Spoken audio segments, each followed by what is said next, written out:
Okay, guys, we are live. So for those listening at home, welcome to the Dungeon Musings YouTube channel. My name is Kevin Madison, and I will be your friendly Dungeon Master this evening, this afternoon, this evening. Wait, this morning. I missed one. Wherever this finds you.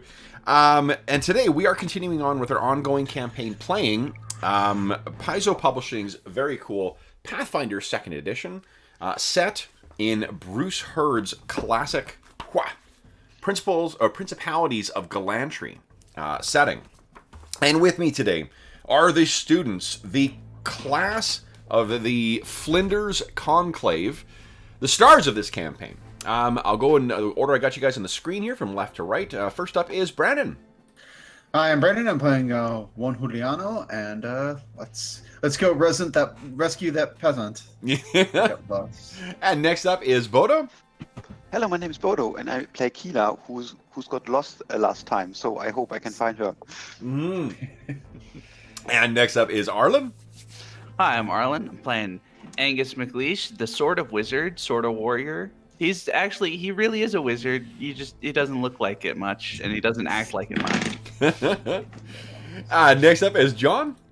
Hey everybody, I'm John. I am playing Valerie, Valeria, which how to pronounce her name, Vaduva, and she is your resident necromancer wizard and kind of like a healer as well. So she's a bit snooty.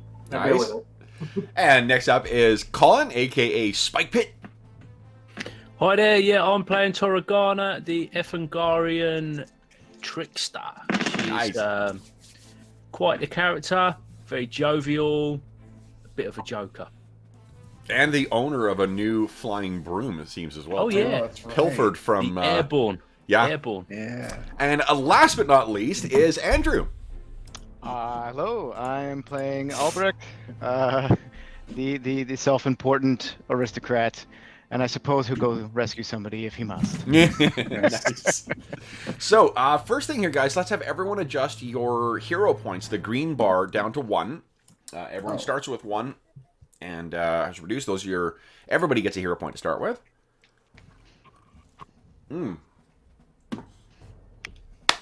And who wants to tell us what happened last session?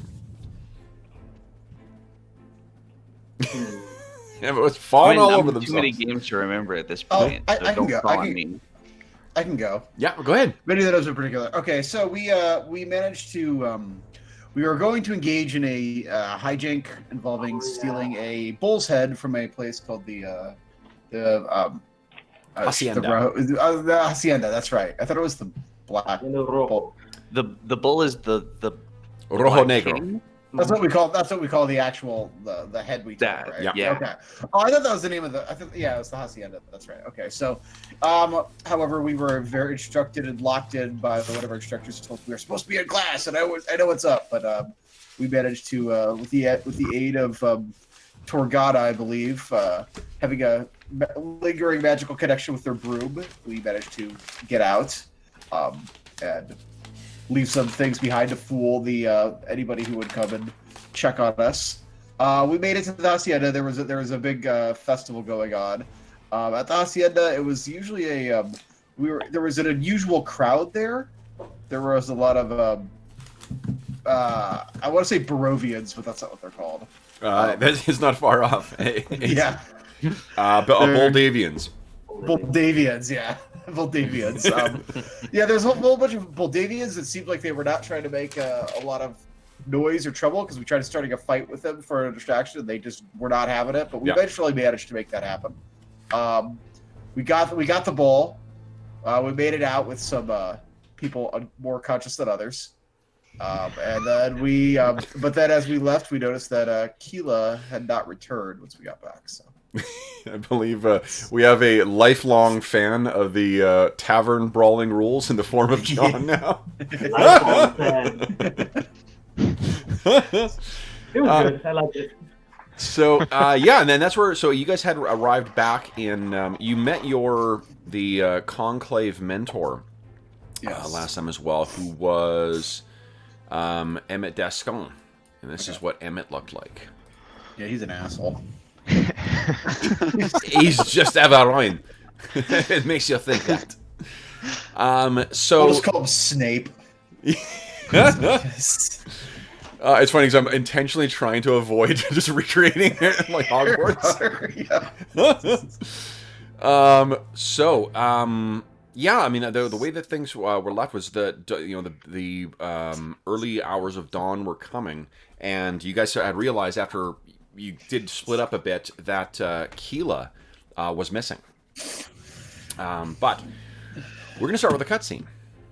So, what we first open on is it's somewhere in the interior. It has the look of a basement because of the thick kind of rafters overhead, the brick walls on the inside, and the sound of water lapping up against something.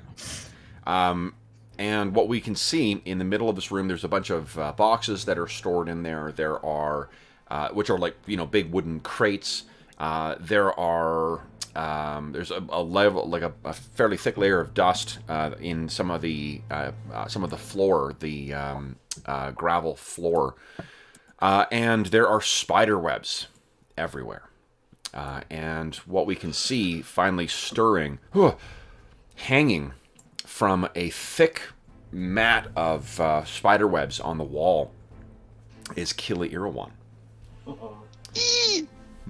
hate spiders.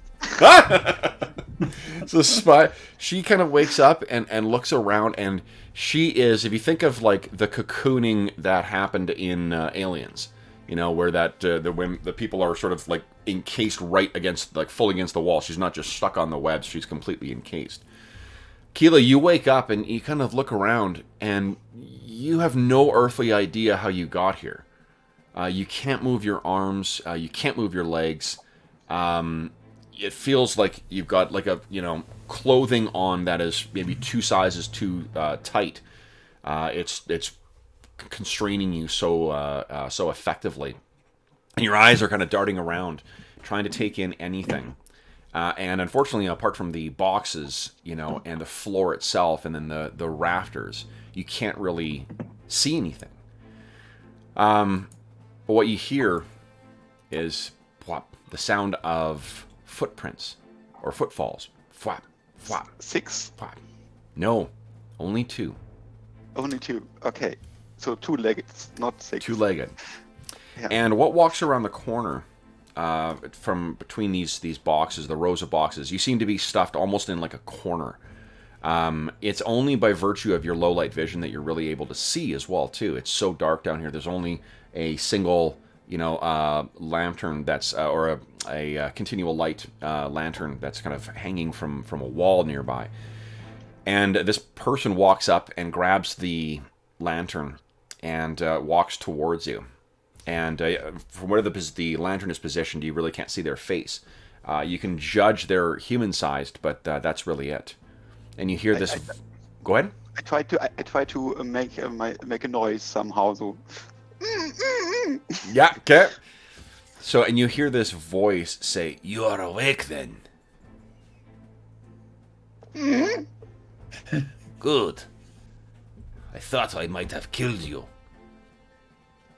We would not want that. Can I speak freely, or I'm No, you're kind of limited to the Okay. Yeah, clearly. So they were aware of your capabilities. So the figure again, like it's the lantern, the light of the lantern is obscuring its face.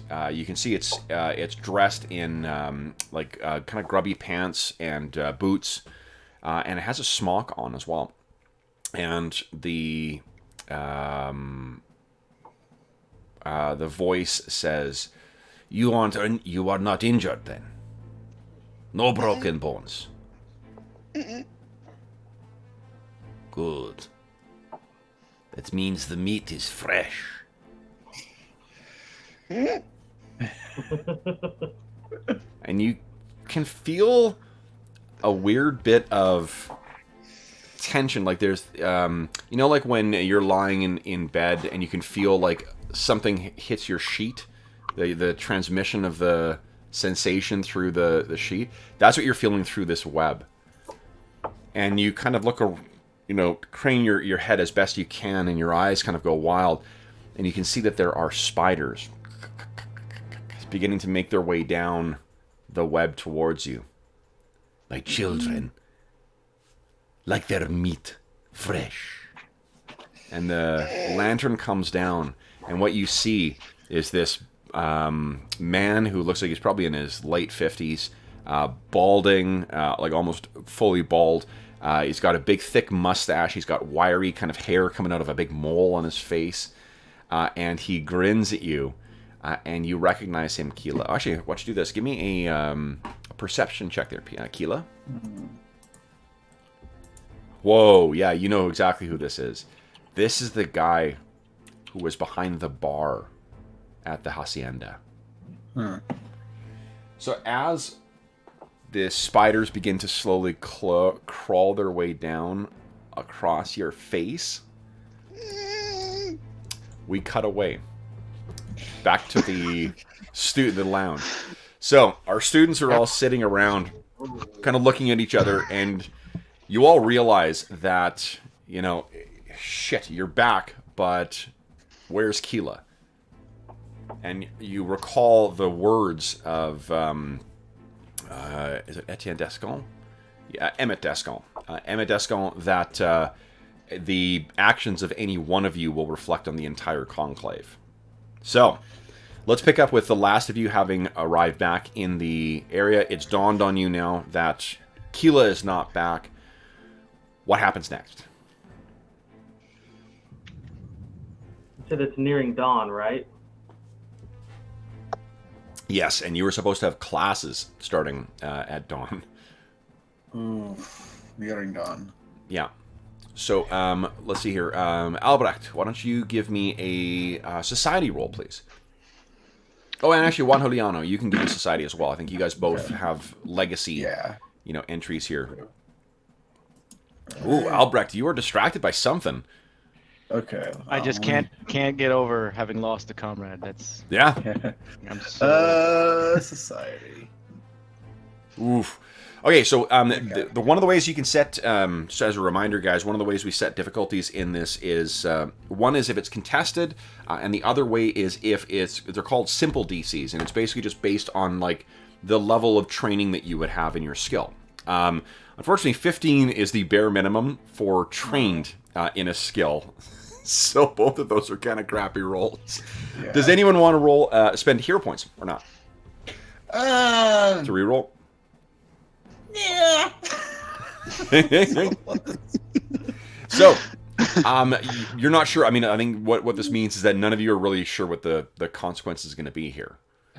You know?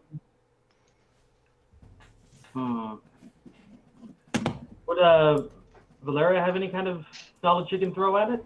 She's a little bit hoity-toity and knows some things about the area.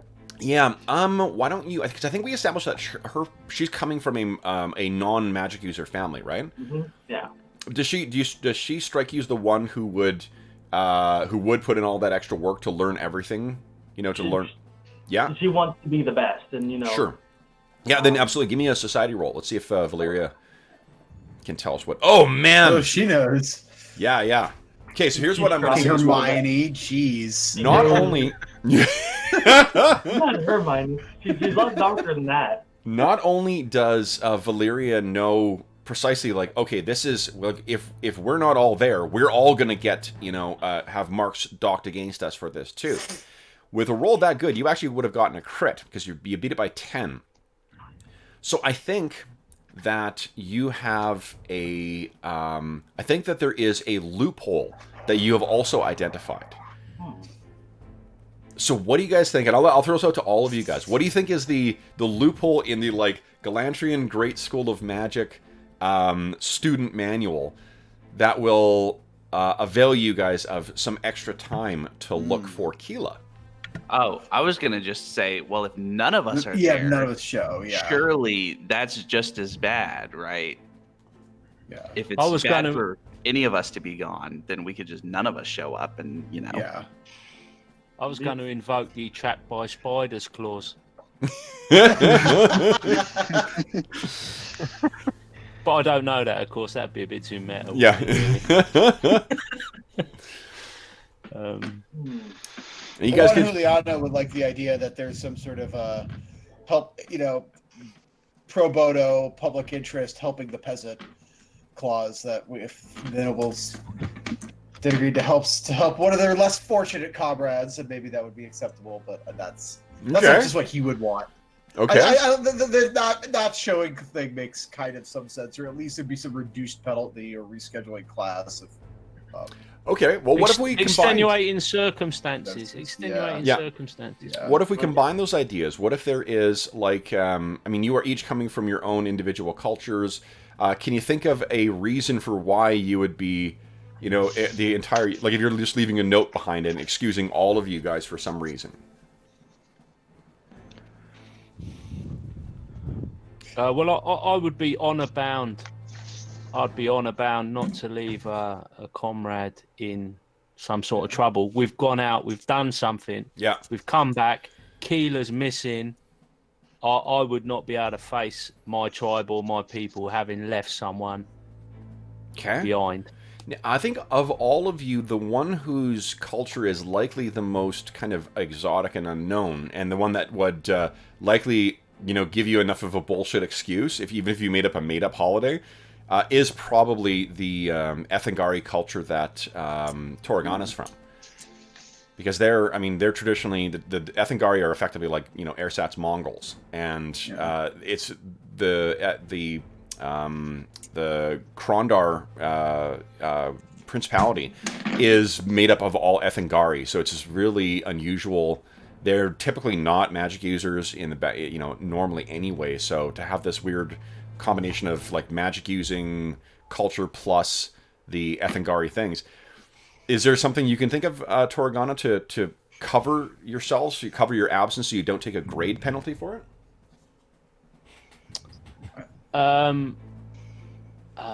I can think of one if you don't. Go, Brandon. I'll invoke Brandon. Well, I mean, I do know from reading it from like actual Mongol law, especially under the time of Genghis Khan, that people put together, that like they were really big on this idea that like for example, if somebody on the horse in front of you dropped something and you didn't pick it up, that was the death penalty for you.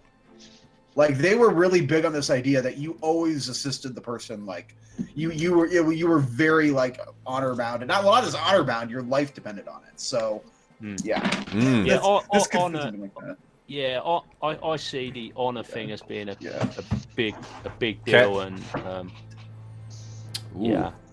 Does that speak to you there, Albrecht, as well?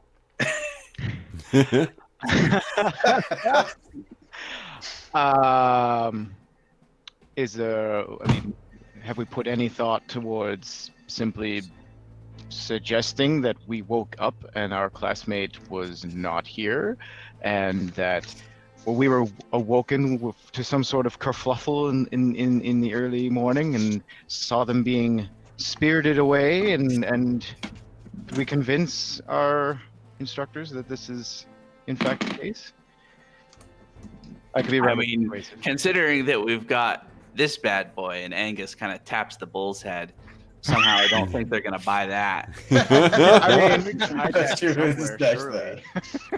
Question: have we been in town long enough to know about rumors of people disappearing, and we could be fearing this has happened to Keela? No, but what you could do though is, if you decide to go back into town, is dropping into the exploration mode, which is kind of like, unless we're like hand waving through days, we're in downtime. Unless we're in a combat encounter, in the encounter mode, we're in exploration mode.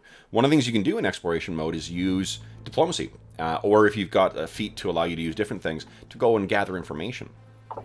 Okay. Yeah. So I think we'll leave a note. Maybe we should just pin it right on the bull's head, just in a show of defiance, and say we leave no one behind. And one Juliano likes that idea. Yeah. Torgana's happy with that. Yeah. Okay. So just out of curiosity, did I forget? And actually, this is a point of order. I forget. Did we have yet to bring the bull's head to the conclave, the current upper conclave, in order to prove that we actually did this, right? Conclave Wyvern Wing. Yeah. Why would we do that? Just leave it there and let the teachers find it. They'll know. Okay.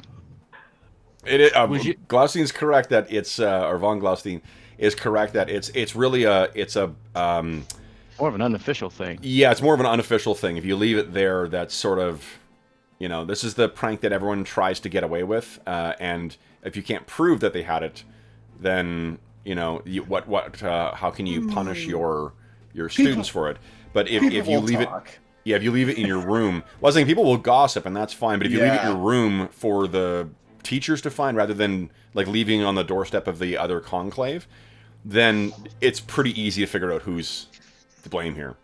Yeah, but do we want to? It would be like rubbing the wyvern's nose in it at the same time. Yeah.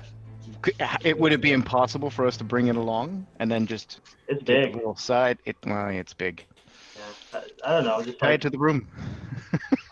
I might give the consequences of like, we don't need your approval, Wyvern House, and we did it anyway, and we'll take the consequences. I like that too. Yeah. Yeah. So what do people do once they've got hold of this head? They leave it on the outside the room for the upper year conclave. Why don't we just do that? How are they supposed to do that when they lock the doors? And how would they know it's us? That would be your. Well, I mean, there's no one else who would be trying to do that, but that's part of the challenge. Okay. I think we've got to finish this job off properly, no? I think it almost shows. I'm kind of with Valeria on this. I'll defer to the group decision, but that's what she wants to do. Yeah. I'm for leaving it there because it's selling us like we don't need your approval. It's gonna get to them anyway that we did this. And if the teachers asks, we don't know how I got there. And we went and did something else on top of that. We went and rescued a comrade, hopefully, and then they're gonna we'll be legendary failures, I guess. Legendary failures. Ooh. Okay. Don't get me wrong. A comrade is should be our top priority. There's no reason we couldn't do both.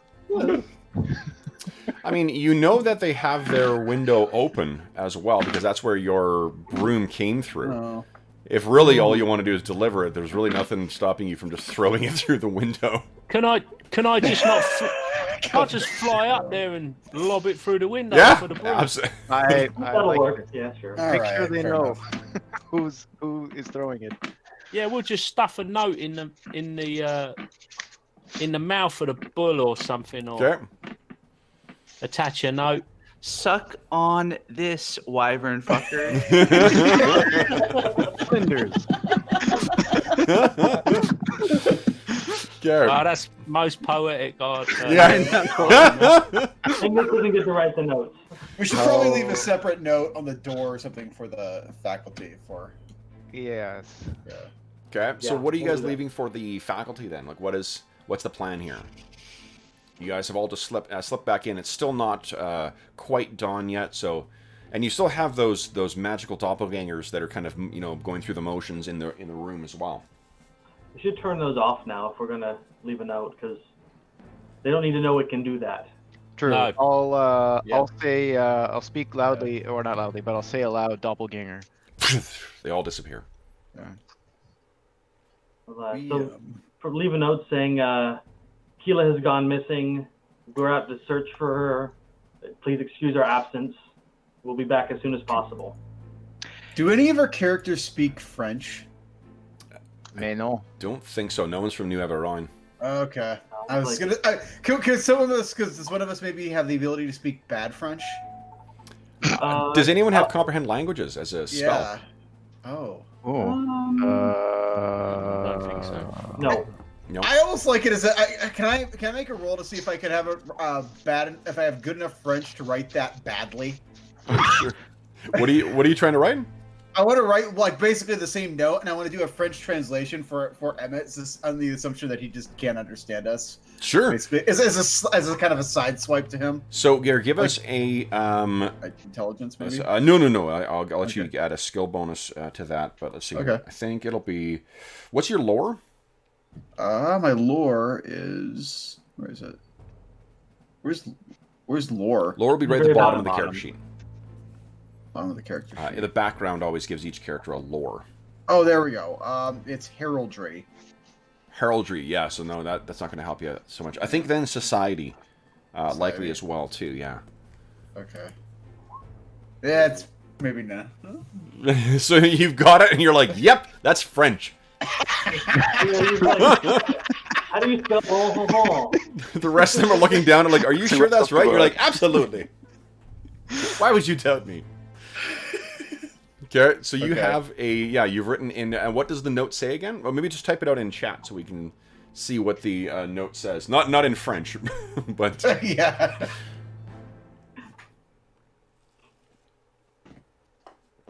who's writing the note then? Oh, who's reading the note? Yeah. Yeah. I don't know. Oh, I'll just write the translation. Yeah. So, and as an FYI too, like if you guys do admit to being out, there will be consequences. But even on the feast day of Saint Benonius. Oh, see, now that is a different. Well, Saint Benonius does not, to me, sound like an Ethengari name.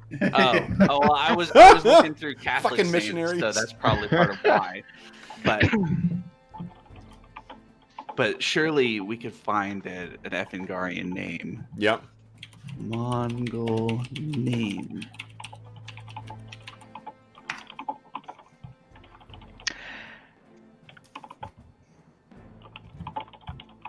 What are you thinking there, Andrew?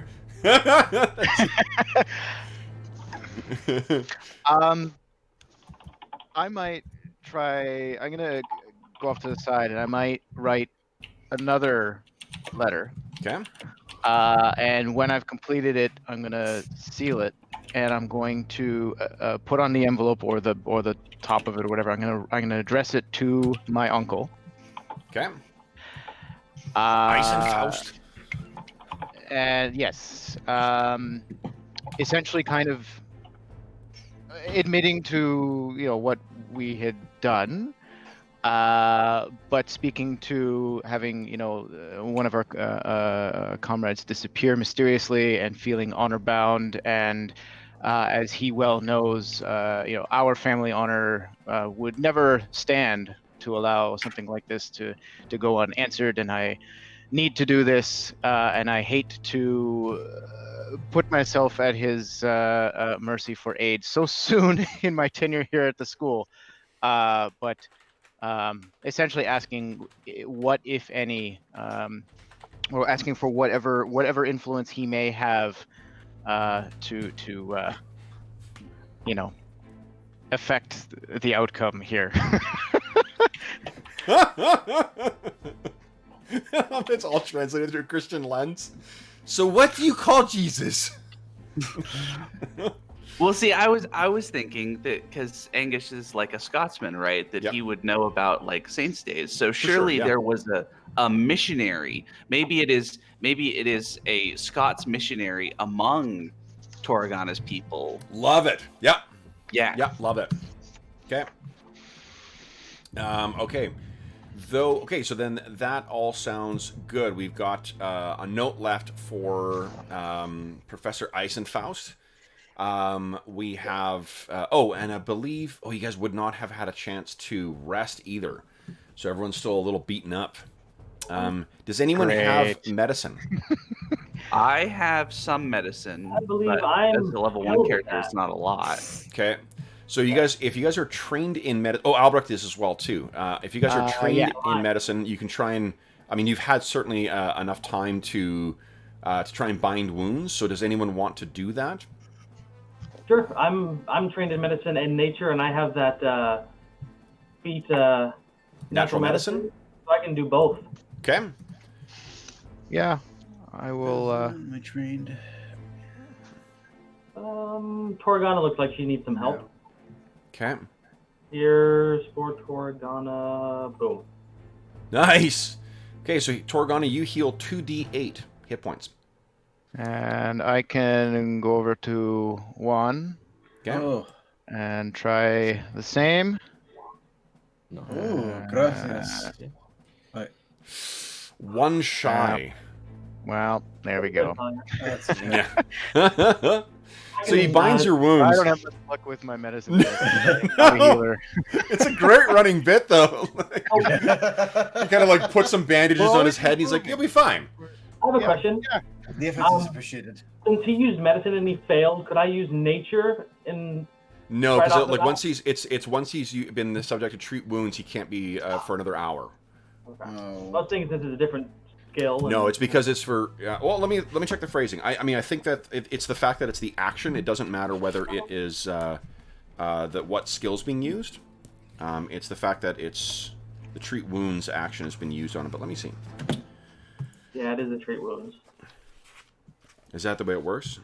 Yeah, it says treat wounds. Yeah, but I once get it's treat wounds. Okay, I thought so. Yeah. Okay. All right. So then Angus looks like he could use some benefit from that as well. Angus, Yeah, do I you trust can- anyone to? I'm gonna do it on myself. Just Okay. had bad experience the last time I let the German guy try to patch me up, You know, and I'm gonna hero point it because that's real bad. That's not a crit failure, so at least it's not. There you go. All right. There Nice. we go. Okay. I'm pretty good at First medicine, aid. actually. Yeah. I've got a 6 in medicine. Okay. Oh. Okay, who else? Does there anybody else need healing? Albrecht is down. Yeah. Yep. I'll give Albrecht some healing. Perfect. After Albrecht's stellar work on Juan Liano. So give me a medicine roll, please, Toragana. Whoa, jeez. Nice. So Albrecht, you heal 2d8. all right. And I imagine, I'm picturing it being a slightly different, like you're probably using proper, like, bandages and things like that, and Toragana's using more of a like natural remedies. I've got some sphagnum moss. Yeah. And it's remarkably effective. Yeah. Okay, so Apparently. So I guess is cool. Thank you. okay, so then Some it seems, leeches. is anyone treating Valeria? Oh, I've only lost 2 hit points. I'm fine. You're good. Okay. I have a backup potion in case something goes bad. Is that an open wound? That is maybe some infection? I've got some maggots that could clean that up for you. What? No, I just got hit in the head with a frying pan. I'll be fine. Okay, maggots are less effective on those injuries. Where do we see in the rulebook how many spells we can actually cast per day? I can see how many you can have prepared, but Yeah, wizards or you prepare them, you cast them. It's Yeah. the same. oh, okay, Yeah. cool, excellent. So It's on page 2052. yeah, it's a big book. So, what happens next, guys? You guys have got your note ready. You've deposited the. We'll figure out what you're doing, and then we'll cut to the scene of delivering the bull's head. So, how are you guys going to? What's the plan here? Like, are you guys going to head out just like blindly search? How are you going to try and find Keela? Well, what about that thing you said, Kev? That exploration. Gather information. So the exploration mode, the way I use, Diplomacy or something. yeah, the way I use exploration mode is kind of it's like a loose narrative kind of structure for it. So you guys can come up with things you want to try and do to try and gather information for mysteries, or for this type of thing. Remember that the approach is try and find a way to get more information, see if that information will answer the thing you're trying to solve, and if not, see if that'll bring you to more potential sources of information. What was the last thing that anybody remembers? Because I was laid out on the deck. Well, She was at the Larry hacienda remembers- with us. Yeah, she was at the hacienda, and Yep. right before I got hit with that frying pan, I saw her off to the side. Yeah, right in the middle. She's okay. So let's do this. Let's have everybody. There was a bunch of quiet. There was a bunch of quiet folk in there, wasn't there? Yeah. She was Yeah. on the other side of those against the wall. Deviants. Yeah, why don't you here? Everyone, give me an Everyone's very intelligence check. suspicious. Let's see who rolls highest. Oh, That'll be no. We're like, hey, I rolled my exact score. Ha! yeah, nice. 18. All right, look at that. Okay, 20. Angus. Wow. Wow, Angus. You're a wizard, Harry? You're a Harry wizard. Nat 20 from Torgana, though. Oh, Wow. So before, I'm not sure we're going to get better than that. So 1, 2, 3, 4. Oh, and we got all our heroes. So our students. So Torgana, what you distinctly remember actually with a nat 20 is just before, you may recall that you kind of went flying in there and were like, hey, what's going on? And then got hit in the head with something and got knocked out. Yep. Yeah. Twice. Twice. It's really. You are the police officer in any 80s comedy. So you, what you distinctly remember, when the first time you got up, before you were knocked out again, you actually recall seeing some people grab Keela. And you don't remember their faces, but you remember seeing her through sort of the jostling. Arlen? This seems like a great time to create a player notes handout where we can. Oh, keep yes, track of course. What we found out. Outstanding idea. Here, guys.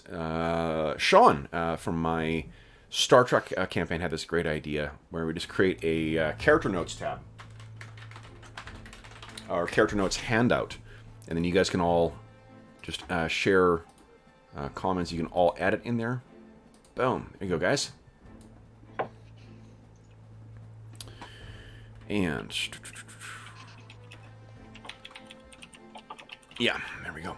So that's what you recall. Someone like roughly grabbing her and seemingly pulling her back into the crowd.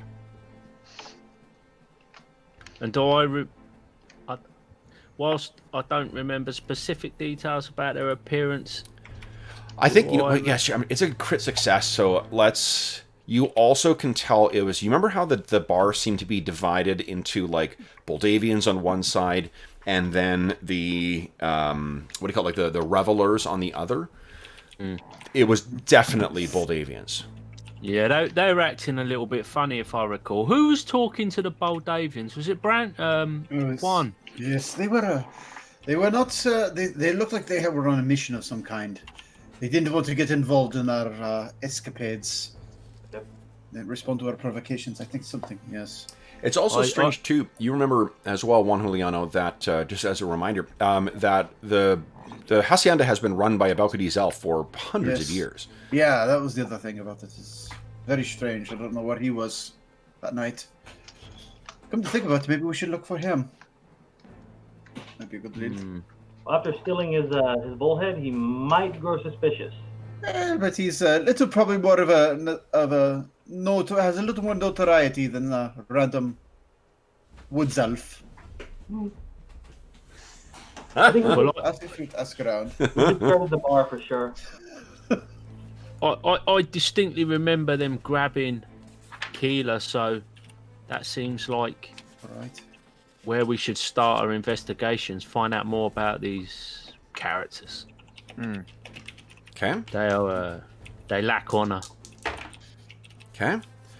So, what do you guys want to, or what happens next here, guys? Are we slipping out then? Out the window to the bar, right? Well, make sure we throw in the bull's head into the. Yeah. Oh yeah. Yeah. Yeah. Yeah. So I'm gonna fire up the broom. Okay. So we cut to the scene of the Wyvern Wing conclave, and they're all sort of, some of them are getting up, and then one of them is agitatedly, you know, looking through its wardrobe, or his wardrobe. Where is it? Where is it? Which one of you took my broom? Where is this thing? I've got a broom as well. They're all kind of looking around. They're like, what are you talking about? None of us took you. He said, I know you did. You show me where it is. I swear, if you don't tell me where my broom is, I'm going to throw you out this wind. And then we see the bull's head, bam, land inside, and they all kind of, ha! And jump back. And they look down, and we, what do you call it? While, you know, one of them goes over and pulls the note out of the mouth of the thing. The guy whose broom is missing goes running to the window and looks out, and what we see is what, Colin? You see Torgana, she's just like pulling a loop-the-loop. Like giving him some sort of like Effengarian hand gesture of the Effengarian equivalent of So we see, you know, his face kind of scrunches up in rage, and he crunches the note and just says, Flinders. Okay, so we see you guys now all kind of scampering together. Well, I imagine you guys have all hopped into a gondola because that's probably the easiest way to get around right now. What's sort of the plan here, guys? Let's talk about what we're going to see in this scene. The way that I like to kind of structure these things too is if you've got a spell or an ability or something like that, then that's totally fine. We can work that in. But I prefer that we think about what we're seeing in the fiction, and then we'll figure out from there what we need to roll. Okay. Well, Valeria is going to have Jacob, her Raven familiar, kind of like circle us above and kind of keep an eye out for anything interesting. Sure. Report back. Okay. And is Toragana still kind of keeping a, bird's eye view on things?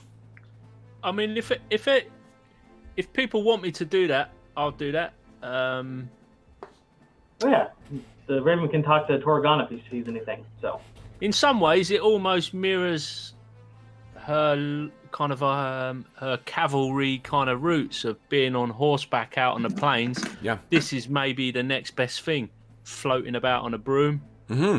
The wind blowing in my hair. And, yeah. Okay. What about Albrecht, turn up Angus, and Juan Juliano? I think I'm going to be relying a lot here on just conversation and talking and trying to find out what I can just through chatting. I think Sure. it's probably my best bet. Okay. I'm thinking I might. It didn't go so well, but I technically did meet and make an acquaintance of the bartender last night. So if he's still there, I'll try to chat him up. Sure. I'm sure that'll go very well. Yeah. Yeah, and the Alban is actually fairly... Let me take out my map again. I think Alban actually borders on Moldavia, if I remember correctly. Moldavia... Oh, no, it's not. It's in the same mountain range, but kind of opposite ends. You are near Berchtesgaden. Okay. All right. You know what actually borders on Moldavia is Glantri, is your home principality, Arlen. Yeah, Glenmorlach is right in near this valley that leads into Moldavia. I can show you guys here, but there's a valley that goes right here. Glantri is right here, or Glenmorlach is right here, and then there's a valley that leads into Moldavia. And you can picture this is sort of like, every film's version of the entrance into Castle Dracula.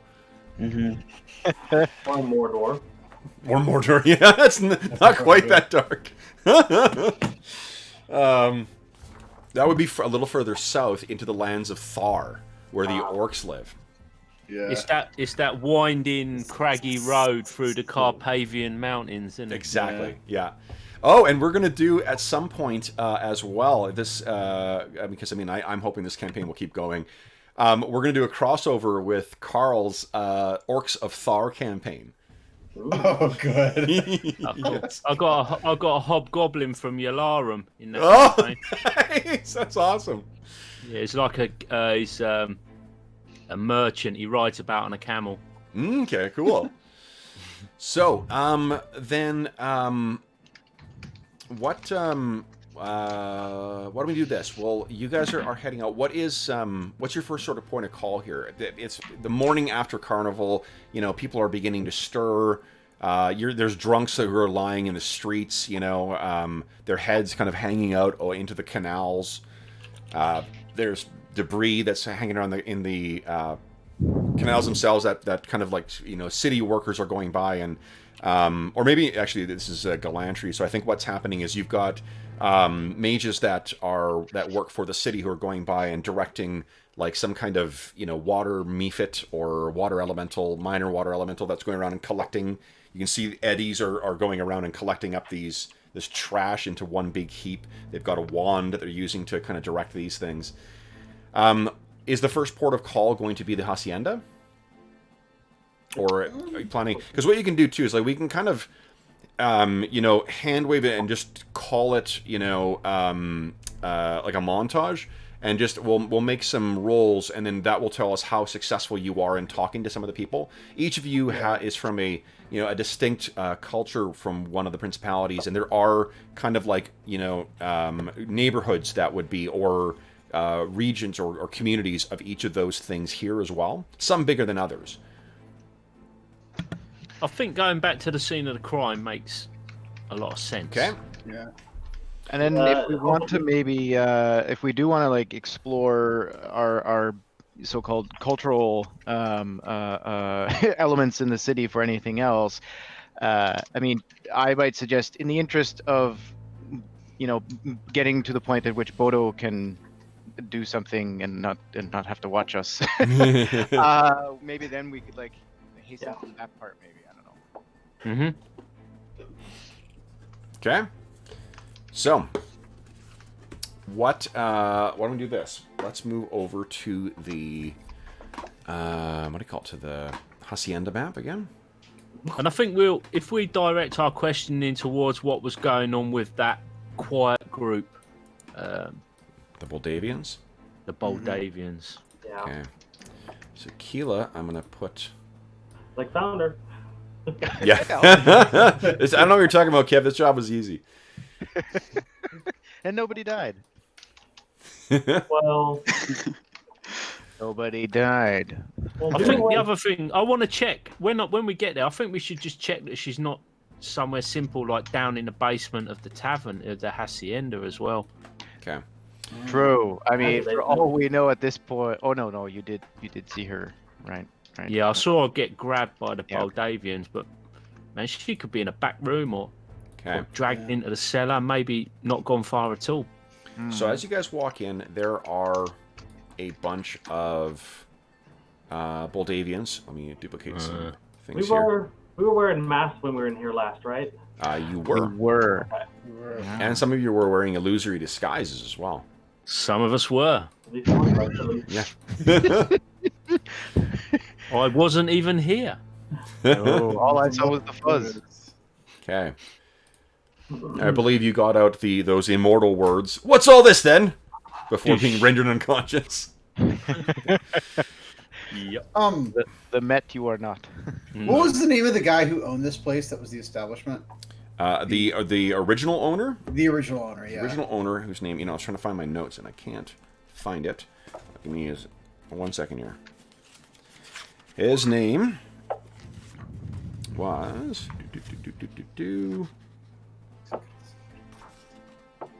Bartolomeo. Bartolomeo. So I guess as we're entering, I'd like to just be like talking to my guys, like, "Oh, you're gonna love this place. Bartolomeo makes the best sangria," and then walk in there and act surprised that I see all these Moldavians and be like, Yeah. "Excuse me, sirs, what is Bartolomeo? Does he no longer own this establishment?" So when you guys walk in, you can kind of picture at the far end of the table are all these dour-looking, male and female. I've got all men tokens there, but it's men and women who are sitting there. And when you walk in, they all sort of look out, look across the bar to the far end where you guys walk in. It's as conspicuous as like, I'm not a fucking quiet guy, but imagine me talking in the middle of a library at my normal speaking volume. That's kind of like everyone, what the fuck? And that's sort of the look, and you can see there is that older guy who was behind, who you had spoke to yet last time, Albrecht, to order the drinks, the bartender. He's standing kind of talking to all of them in this kind of like casual conversation, kind of way. There's this smell of kind of like heavily either really, really strong and slightly spiced coffee that fills the room. And you say we sold what, Juan Juliano? Oh, what do you say? I say, like, excuse me, where is Bartolomeo no longer on this establishment? The bartender kind of looks over at the big crowd, looks back at you. No. And Yeah, he that's has a big burly mustache. He's got a mole with some wiry hair sticking out of it, and he's got his hair is balding to kind of that crop at the back. Yeah, he's as ugly as I remember, even in daylight. Yeah. Oh yeah. Well, I remember. He's like, Morning has done this guy no favors. well, I'm just gonna pull right up to the bar and just sit right down and like, well, what you're drinking smells very tasty anyway. I'll be delighted to have a cup. Why don't you give me a diplomacy check? Okay. All right. Let's see. Nice. Okay. So he go ahead and move yourself up to the bar there, and incidentally, everyone gets a hero point as well too. You guys have set out into the city. Let's update that.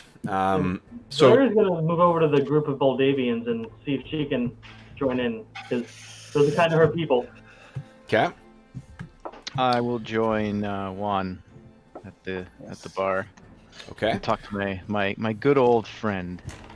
Hopefully he doesn't recognize you. Yeah, I'm I was gonna wearing a mask. Okay. Fine. I'm sure he won't remember that I suggested he do stuff. Yeah.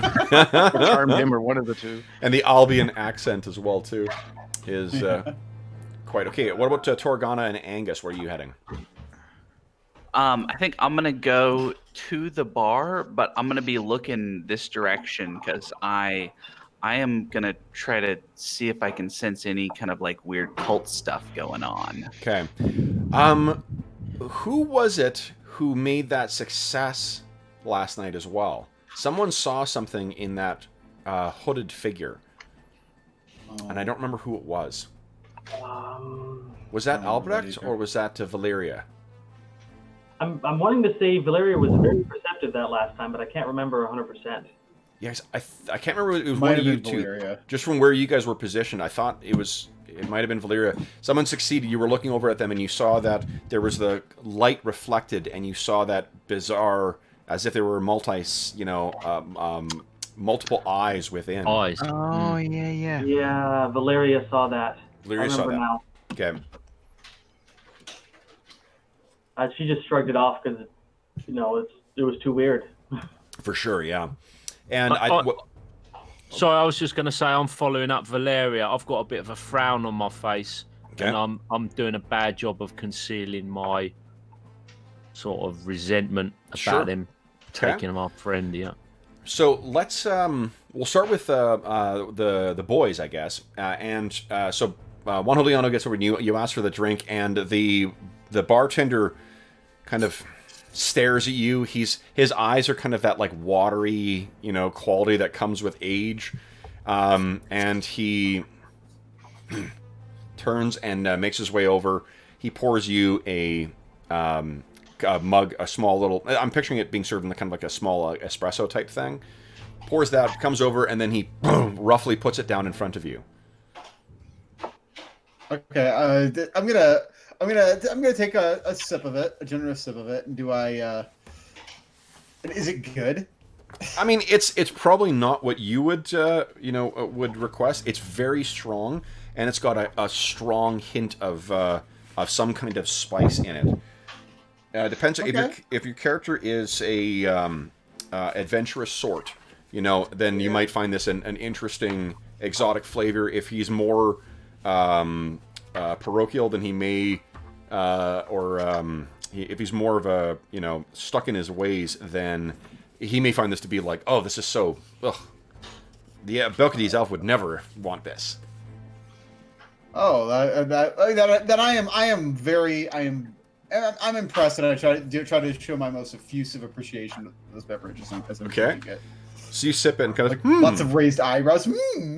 Yeah. Kind of thing going on. Yeah. To sovereign. Yes. Sovereign is the silver coin. Sovereign. I think I have that. Let's just see. I Okay. think you're getting ripped off. And you? He looks to you, Albrecht. And you?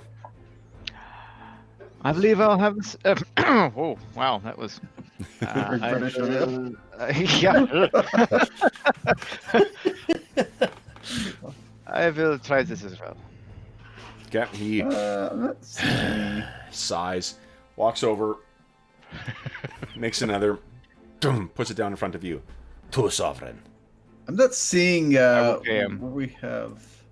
It might be on the PDF, not on the character sheets. I don't think I had... Oh yeah, it's not on the character sheet. Okay. I think I haven't spent anything You imagine yet you've so got... far, Yeah, you so- certainly have enough.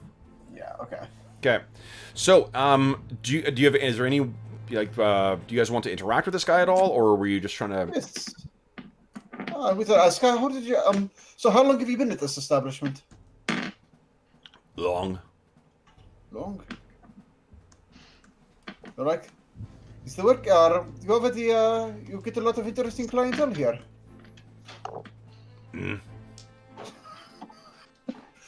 I understand, man. A few words. I appreciate it. I'm just sipping. I'm gonna kind of look at Albrecht like he might be more your type.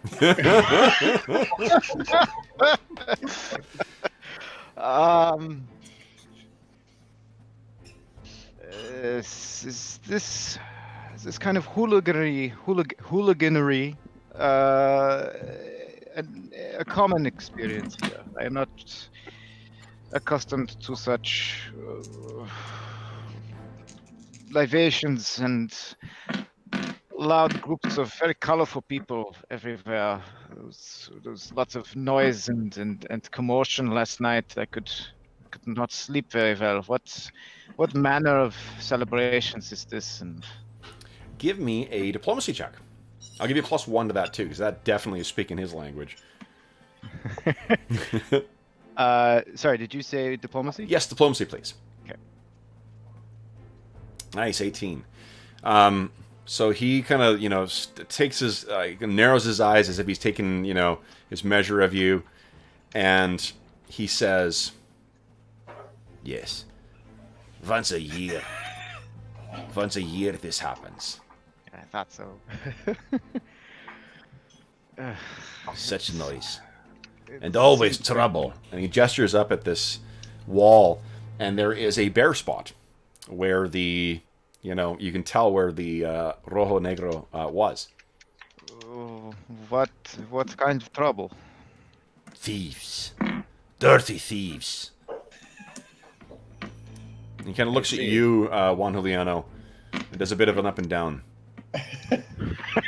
But I know who did it.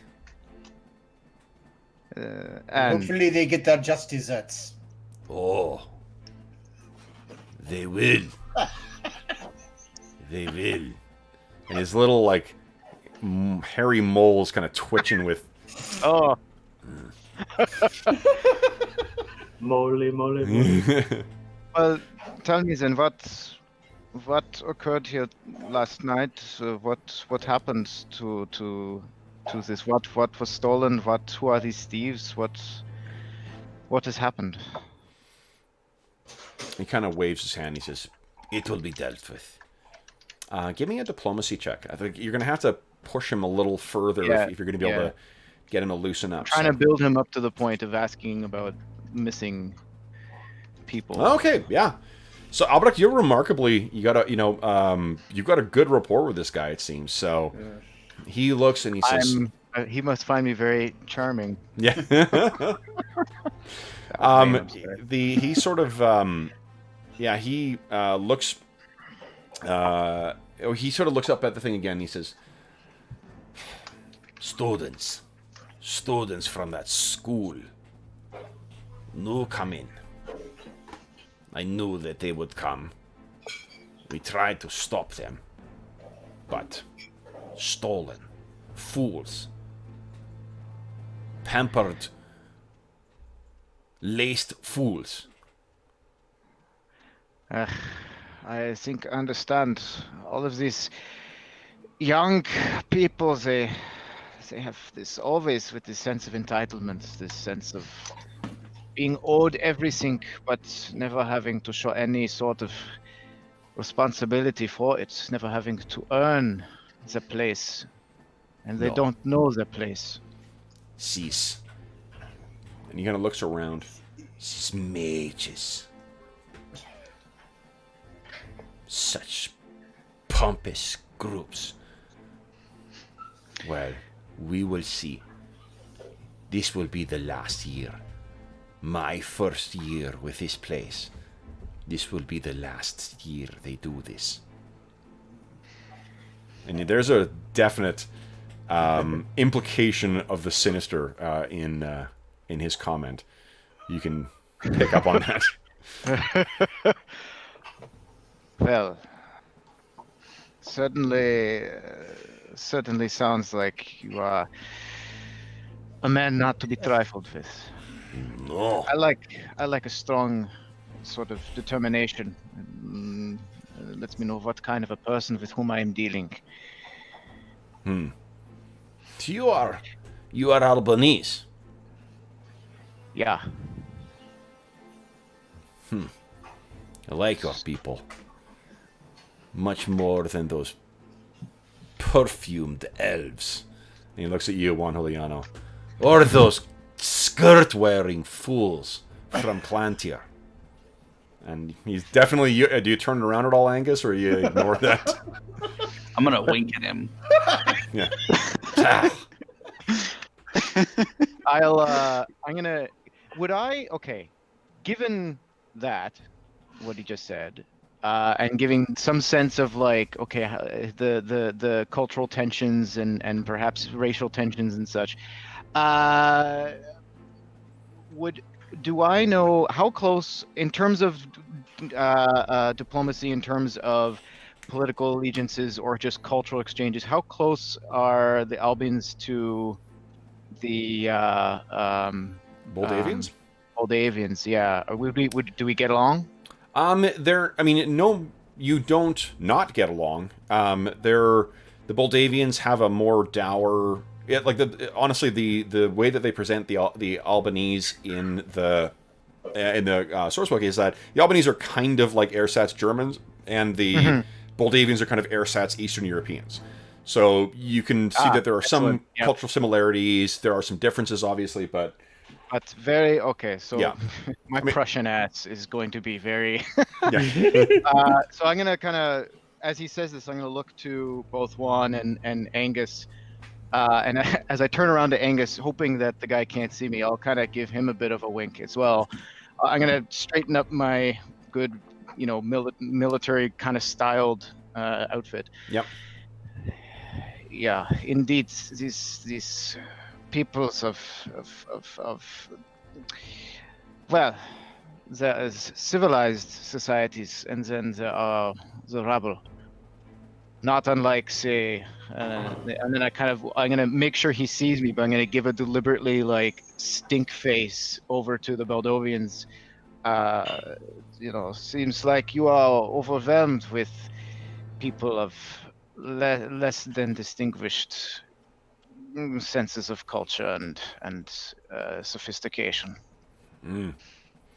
And they're all Juan Juliano. You can kind of feel that like a good chunk of the crowd is glaring at you at this point. At least the ones that can overhear what Albrecht is saying. He's just gonna sit there and just keep chugging his coffee. He doesn't care. Awesome. So, sipping away in his coffee. All right, so let's cut over to Valeria. So you have walked over to this first kind of table of Moldavians, and as you walk over, they all sort of grow quiet and look up at you. You can tell that these are all at best middle class Moldavians as well too. They certainly are not from the class that you come from, more likely working class. And they all sort of look up at you and fall silent as you walk up, as often peasants would do before the master. What do you say? Well, so is the table I'm walking up to all gentlemen or ladies? It's a mix of gentlemen and women. Well, she'll walk up and say, gentlemen, ladies, another round on me? Are you thirsty? The one of the women who is there says, "It's dawn." And? Stop just because the sun rises? She kind of looks at, shoots a look to her husband, who kind of gives her a look of like, and you feel like she was going to say something further, to you, but just her eyes go down and they all just go back to their drinks. Toragana, you walk up as well too, and it seems like Valeria's making friends. Valeria just raises an eyebrow, then she pulls out a chair from next to it, turns it around and sits down at the table, leans in and says, You're kind of dour for most Moldavians. What's going on? Yeah, that's kind of Moldavian shtick. So, No, she thinks they're acting like a little out of sorts, so she's acting concerned. okay. She thinks this is unusual. It's a bit unusual that they're all at the bar at this time of day, no? What are they doing here now? Mm-hmm. I'm just going to ask them. Yeah. Screw it. Okay. What are you like doing in the bar at this time of day? Haven't you got jobs to go to? So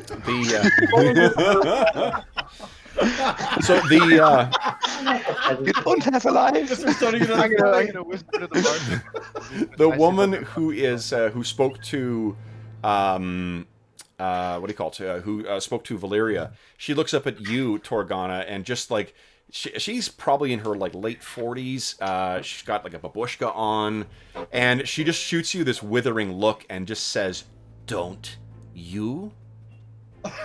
Ooh, throwing shade. I don't have a job. I am on other business. She says, and kind of gives this knowing look to the table, kind of like, and goes back. I'm not sitting in the chair of a bar. I've got things to do, and I want to know why you folk are all sitting in here, being miserable and abducting my friend. Whoa! The I think this is where you guys have had your conversation, and now the bartender overhears this, and he says, "What? What was that?" You heard me. And he stalks out from behind the bar and walks over to Torgana. How tall do you think Torgana is? She's not so tall. I'd say she's about 5.5 foot tall. Okay, so this guy's, I mean, he's not particularly tall either. He's just stocky. He's about 5'8", and he comes stalking over, and he, I guess, is looking down at you. You know, there's the stink of like stale beer on his breath. Oh no, it's that coffee. It's that awful aromatic coffee, along with like unbrushed teeth from a day. And he walks up to you, you know, staring down again. That mole's very prominent in your face. You come and slander my guests. Leave. I never slandered them. I asked them why they weren't at work. What are you sitting about in a bar at this time of day for? I said, why are you not at your jobs? It's not slander, it's a question. Out. I come from people that speak their minds. I don't dance about the bushes with fancy talk. I get to the point. Where's my friend? Last seen in your bar, mister. Your friend. Yeah, my friend came in here for a drink, never been seen again. And he looks at you. He looks down at Valeria. Looks back at the bar. At her face. Really? Yeah, Your clearly friend. you don't get a lot of Ethagarians in here. He leans in. Perhaps your friend did something she should not have done. Did you, little mouse? Listen, who you calling little mouse? He's I'm not staring at little you, mouse. those weepy eyes. What is it? So, Torgon is like defiantly staring up at this dude. Yeah, Does she's anyone got else? like her hands on her hips, and she's Yeah. like, Yeah, Shitting out. The undercurrent in the guy's tone. Valeria silently makes her way to her feet, and her hands start to crackle with black energy, like she's ready to go at it if he does something. Okay. You can hear the creak of tables when you stand up. There's men who stand up next to you as well too, who are easily a foot on you. How tall is Valeria? Are they looking at her or at the? Oh yeah. Soon, if you get up and you start casting magic, they're absolutely getting up, and they're gonna. Yeah, you. Oh, Valeria's like 5'5", maybe. Oh fuck! So yeah, these guys tower over her. These are easily 6 feet tall. She stares at him and then back at the innkeeper and then ignores them. Okay. So yeah, I'm. For those of you on the far side, Angus, Albrecht, and Juan Juliano, you can see that things are seem pretty tense right now. Can I would like to stand up and start clapping, Okay. and then I want to say, there is no need to fight. We actually here we're about business. We are actually here on a matter of business for a group you may have heard of, known as the Iron Ring, which referencing the Grand Duchy of Carmichael's slaver ring. Yeah. He looks at you. He says, "Out, all of you, children. Children who play games they should not have. Out. Never come back." You think The we're Iron Ring about- will hear of this. All the Moldavians are beginning to stand. All the men, at least, are beginning to stand up and make their way towards you. And then also that woman who's been speaking to Valeria.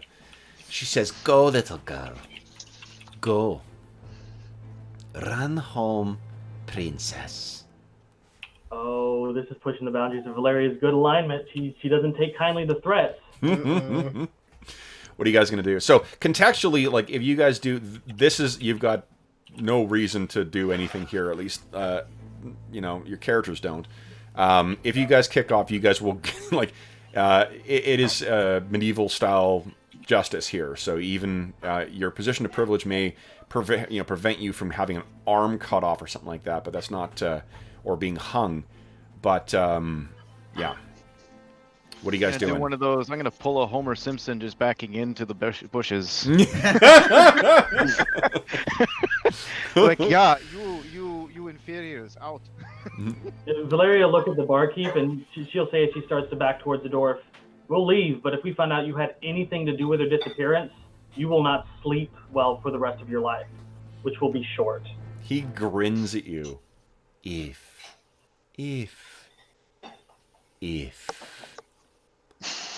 Goodbye, little mouse. I'm going to make his life very difficult. Okay. Do you guys leave? Or... Can I, in the midst of the chaos, while nobody's paying attention to me, make like an occultism check to see if I notice anything culty about him? Let's see here. Or even just like a perception check to see if there's anything like weird or out of the ordinary about this beyond the fact that my friends are not particularly diplomatic. Let me see here. I mean, you're definitely... Okay.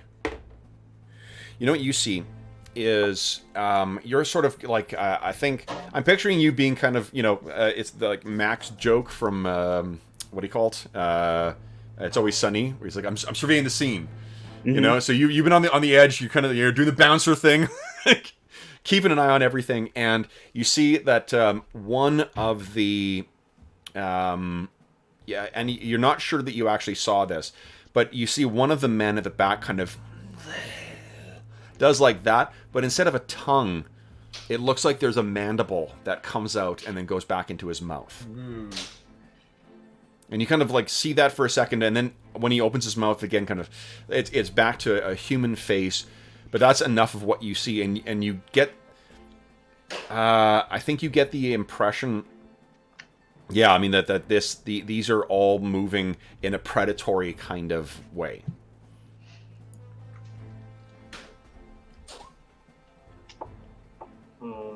So what are you guys doing? What do we see next? Well, we're leaving the building. That's for sure. So you guys all head out, and the last one to reach the door is who like kind of walks you out, and the whole crowd is sort of carrying, you know, walking behind you guys, and you can see that My superiors will hear of this. Do tell them, elf. Tell them their kind is not welcome here. Goodbye. And he looks at you, Torgana. Goodbye, little mouse. You are a strange fellow, sir. I hate him. Very The door closes. strange. Yeah. So the door closes, and what are you guys gonna do? What happens next? A part of me wanted to just stay at the bar and be like, oh, I'm so glad those inferiors are out. So let's do this. Let's cut to you guys stand outside, and we'll consider what you're going to do next. But we'll cut back to again that darkened basement. And Bodo, I saw in chat you were trying to sort of free your mouth. from Yeah, this. I'm trying to buy this, but I know that message needs a site, but Yeah. So you've been I'm- trying, I'm racking trying your to mind. stand this.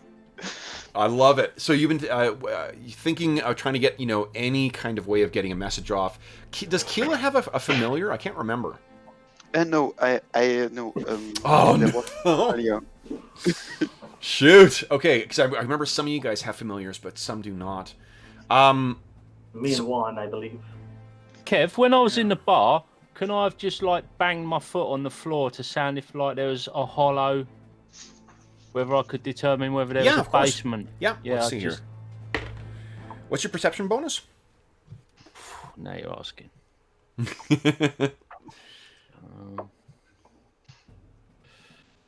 It'll be on the first tab on the right side of that character sheet.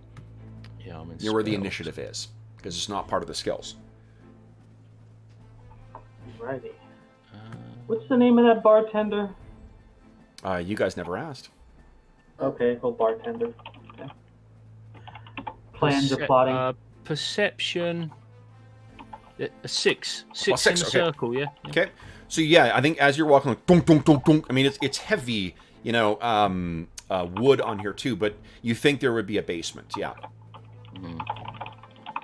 Okay, so what, Keela, what you've been sort of like trying to work this, this thing out, and you maybe are just starting to able to get a little bit out, and you can hear again the same footfalls, and the what you see is, and I think you've been unconscious for a little while as well too, like you've lost consciousness for a period, and you see once again that's that same figure come down and grab the lantern. He makes his way over, and as you do, you can feel more disturbance in the webs that are holding you, and you can look up and you see those spiders are still climbing kind of around you. The hungry teeth chatter, the mandibles chattering. No. Don't move, little mouse. Let's try this again. You came from the school, did you not? Mm-hmm. You came to take from me. You took your friends. How they are all students too.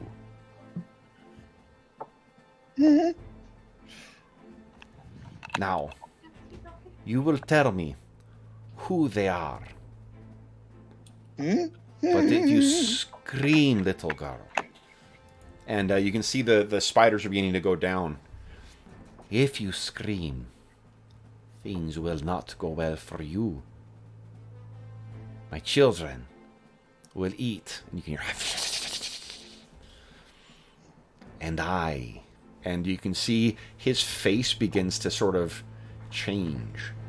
The mole gets even more bristly. There's more hairs that seem to come from his skin that gradually become grayish and then kind of lavender.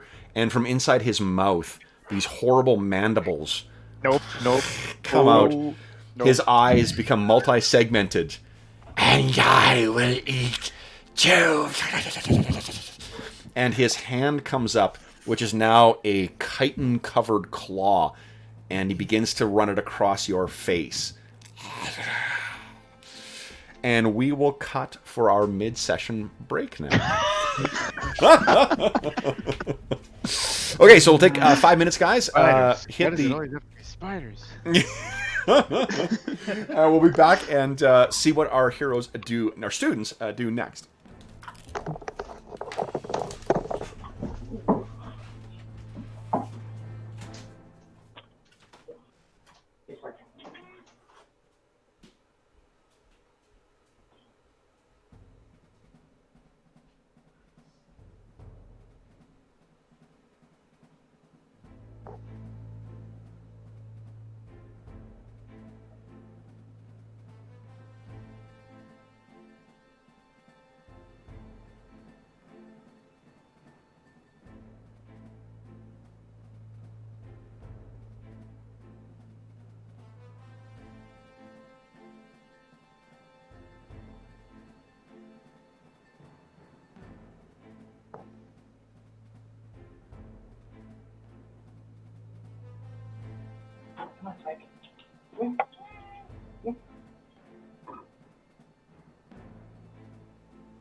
All right.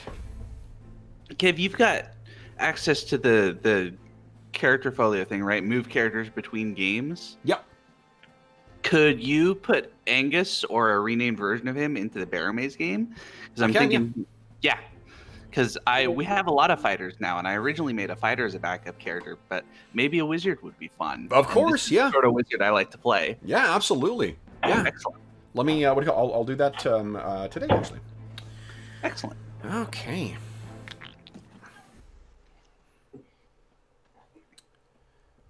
And.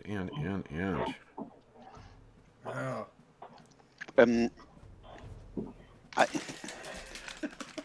This is a message. This is a text of message. There's a range of 120 feet. Do I need to see him? For which?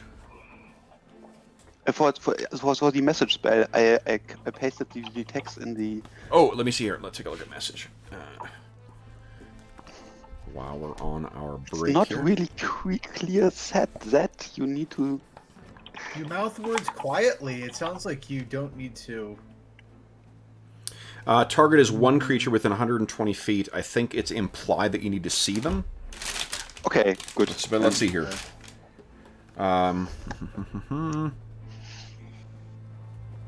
Well, but that's. Or seems like at least like know where they are, right? Even Yeah. if you can't see them, that you would have to like target. You can't No, just. it expressly says, I'm looking on page 304, some spells allow you to target a creature, an object, or something that fits a more specific category. The target must be within the spell's range, and you must be able to see it or otherwise perceive it with a precise sense to target it normally. Okay. Okay. So, but can someone with occultism or somehow sense that there someone is casting? That someone is casting?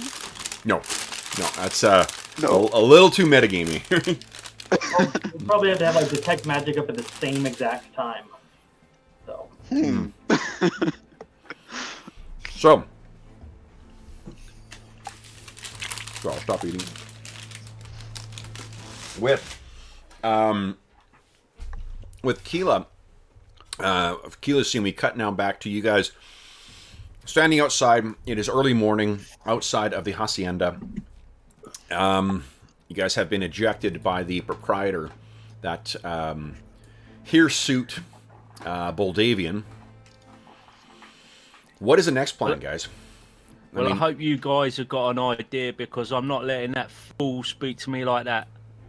He's come this close. This close, I'm telling you. I'm right there with you, Torgana. Yes. It's only for your sakes that I didn't shank him there and then.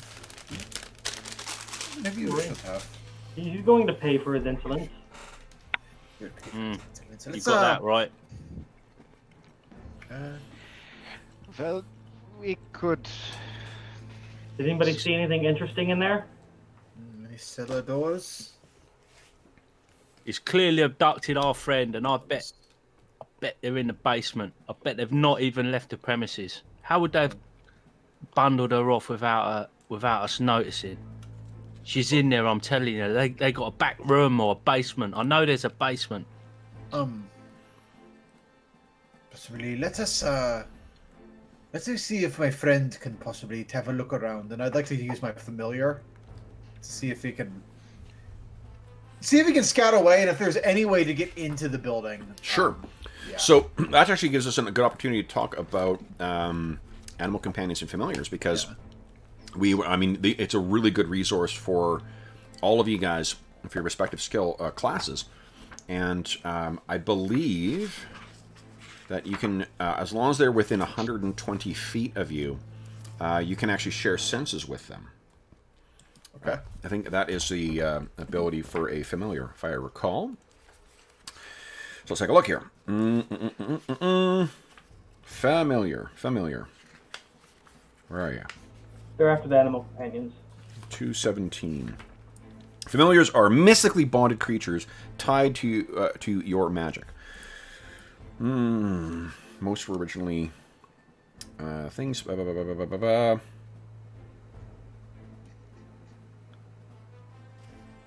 Okay, so Senses.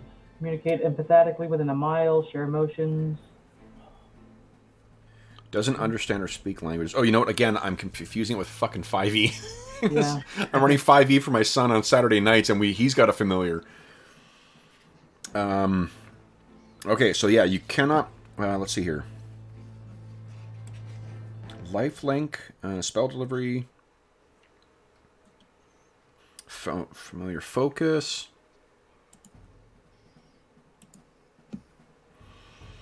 So I don't think you can link senses the way you can in 5e and the way you could in previous editions, and I don't. Probably a spell later on. Yeah, maybe it's a feat that you get. I think some of you guys have all the improved familiar feat gives you at this level at least is extra master abilities. Yeah. Okay. So your sorry, who is it? Was it Juan Juliano? Was your? Yeah, it was my familiar. What's your familiar?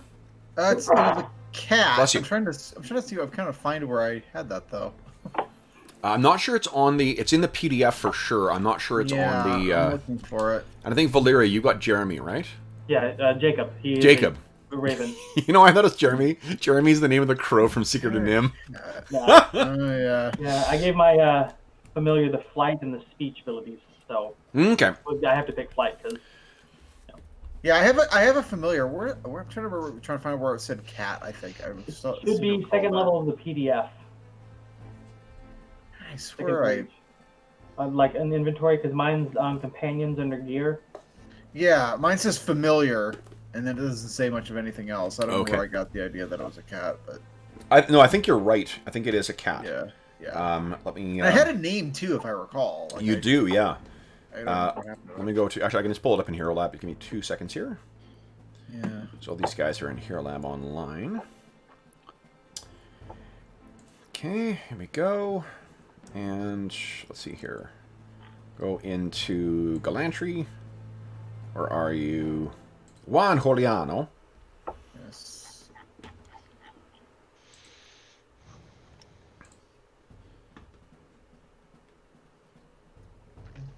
I wisely decided to not name him after H.P. Lovecraft's cat. Oh. Yeah. Oh. Yeesh. Yeah. Is that something racist? It's It something is- incredibly yeah, it's real racist. bad. I didn't even. I just guessed, knowing H.P. Lovecraft. Yeah. The response that Arlen had about that. Okay, let's see here. Yeah, it took me a minute to remember, but yeah, it's real bad. Yeah. All right, I'm gonna look it up. Azrael. I don't That's even real. know it. Yeah, Oh. Yeah. but I can imagine. Oh. Yeah, it's exactly. I should not have looked that up. no, I it's looked at it's H.P. completely Lovecraft that it in, said cat already. That's pretty. it's completely in keeping with the what we know about his Ah, racial jeez. preferences. God. Oh. Okay. So, Azrael, yeah, is the name of your cat, and your cat has climber and dark vision as abilities. It looks like. Okay. All right. Well, I'm gonna send Azrael to go scope out. Keep as much distance as possible, but I get an emotional impression, right? Yeah. But that's it. No, I think you can communicate with it, but at range, it can only talk to you like empath, like empath. Yeah. Well, that works. At least I can figure out if there's a way or like how to possibly get into the basement. If that's sure. Yeah. I'll send Jacob to keep an eye out just in case. Yeah. Okay. That bird's eye view. So while you guys are, while the two familiars are sort of out scouting, are the rest of you doing anything? Anything you guys have in mind or any plans? Well, I was asking if anybody saw anything unusual inside, and because I was hoping they'd say the mandible thing, and I could say, well, I saw somebody with the eye thing, and anybody want to share that? It was Angus who saw that. Angus? You saw something with the eye thing. I was. Valeria. Yeah. Well, I was gonna say I saw one of them. He had like insecty, like mandibles or something, almost in place of a tongue, just for a second, and then it was back to normal. But it was pretty weird. Normally, Valeria would dismiss that as being, a hallucination, but she saw something last night too. So she says, "Well, I saw somebody look like they had glittering eyes under a hood, like more than 6 eyes." Anybody trained in occultism? Yeah, I think so. Yes. Okay. Anyone trained in occultism? Go ahead and give me a roll, please. Oof. Okay. Yeah. That's a good roll. Just a second. Sure. Occultism. Whoa. Look at me. Damn, Fucking Angus. Okay, so See, I one. told you it was culty. Something weird going on. One of the things with a nat 20, I think that there's something that will it'll help you narrow things down. So putting together sort of what Valeria, do you share what you saw? So how do you describe that? Well, she says between getting knocked unconscious, standing back up, and clanged in the head with a frying pan, I saw some guy over in the corner leaning over with a hood, and underneath it, like, the light was glittering, maybe it's the concussion, but I thought I saw 6 or more eyes staring back at me. Okay. So, Valeria, what you initially suspect, given your training in occultism, I mean, Boldavians know all sorts of terrible things that lurk, in the night and in the woods. Things like ettercaps, for instance, or web walkers, as they're known to the common folk. These are creatures that are horrible, kind of like hybrid of a giant spider and a man, but they naturally do not, they don't have the capabilities or the way of kind of disguising themselves en masse, which would mean either that these things are not, web walkers, or they are phenomenally powerful web walkers with access to some kind of powerful, illusory magic. Angus, though, you sort of think with a nat 20, you stop and think there is. So I mentioned how there's that valley that leads through from Boldavia, and what you've always known is that, and what your father and maybe your father or your mother or your grandmother or grandfather, what they've told you is that there's always dark things that come through from that valley. You've got a proud martial tradition, and part of that is protecting from the things that come crawling out of Boldavia. It seems as if that place is a womb for the darkest and most evil of things. And one such thing is you have not encountered it yourself, but you've heard tell of a spider that could walk like a man. A horrible arachnid hunter that would come at night and leave its prey completely drained of its inner vitality.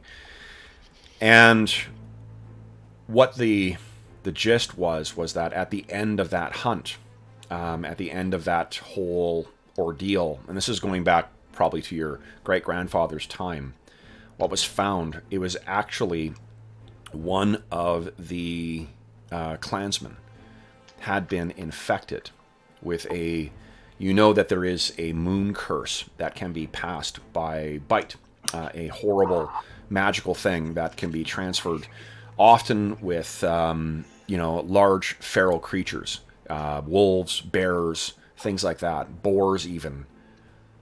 But this was some horrible, twisted, rare curse where they were mixed with a spider. Some kind of horrible, gigantic spider. And that clansman was easily able to hide himself amongst the living. He had all the internal drives of a predatory arachnid, and yet appeared to be one of your clansmen.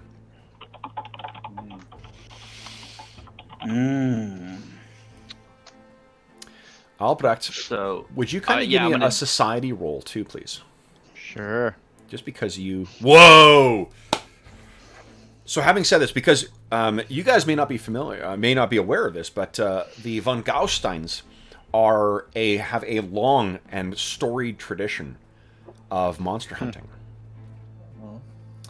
And Albrecht, what you have heard of is that there isn't proof of this yet, but you've heard of an organization of normally these types of like moon cursed creatures. They're very much solo animals. Even werewolves. Werewolves can be, while the wolf is a pack animal, they still are often, it's individuals who are cursed, and they tend to be on their own. But what rumors you've sort of overheard as to like the quote-unquote, the adults were talking. There's rumors of organization among the moon cursed. That there's some kind of group that is bringing them together into some kind of organized. Now, you've never heard of them. This is more, in Moldavia and in the wild reaches of Glantri and perhaps in Bergdoven as well. In Glantri City,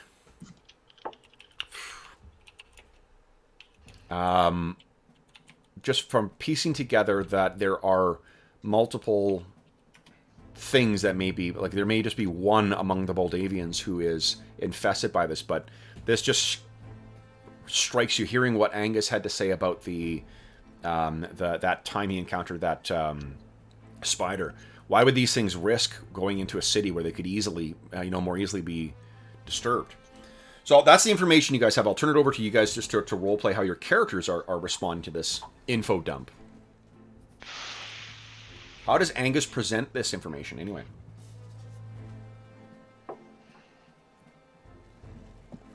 Arlen? He is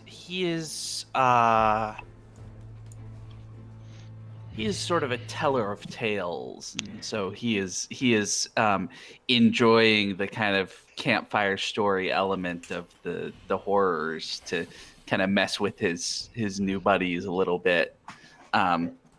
Although you can, if you kind of pay here, why don't I roll deception to see versus your perception, or however we do. Yep. So the DC would be their perception. So 10 plus whatever your perception score is. I'll see how your deception goes. No. Okay, so yeah, you guys can all tell that Angus is, like I put in the chat, mammals much better than arachnids. He is not interested in spiders. But he's doing his best to cover it up. But yeah, you guys can all tell that he is a little bit shaken. Okay.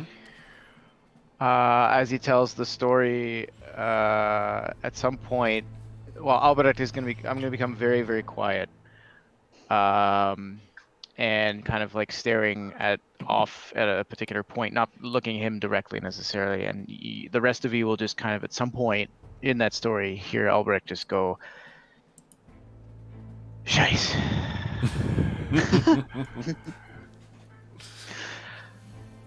Ich habe gedacht, dass ich...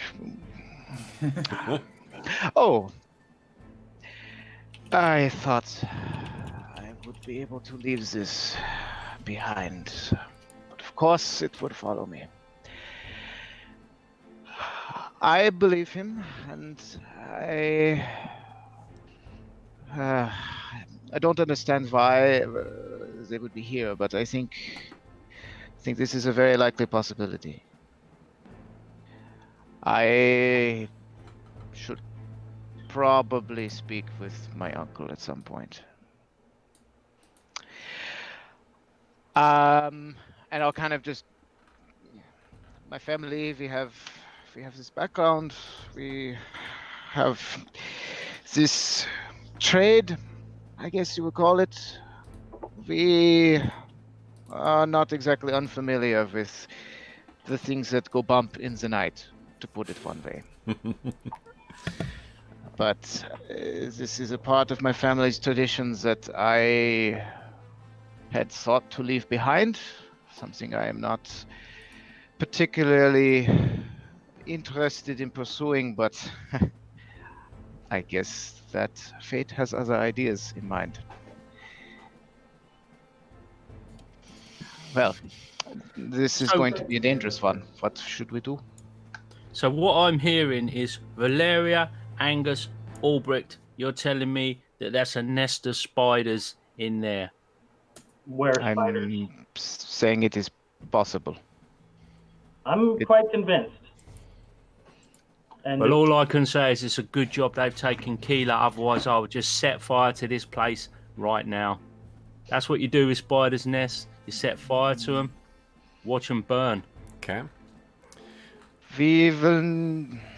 That I don't think that will be enough. That would solve this immediate problem, yes, but here's the problem. I do not understand why there would be such a cell here. I have never heard of a group of these this far south. Certainly not in such a civilized city as this. This is strange. We need to understand more where they are coming from and why they are here and what they are trying to do. Otherwise, we may get Keela back, but we will have other bigger problems.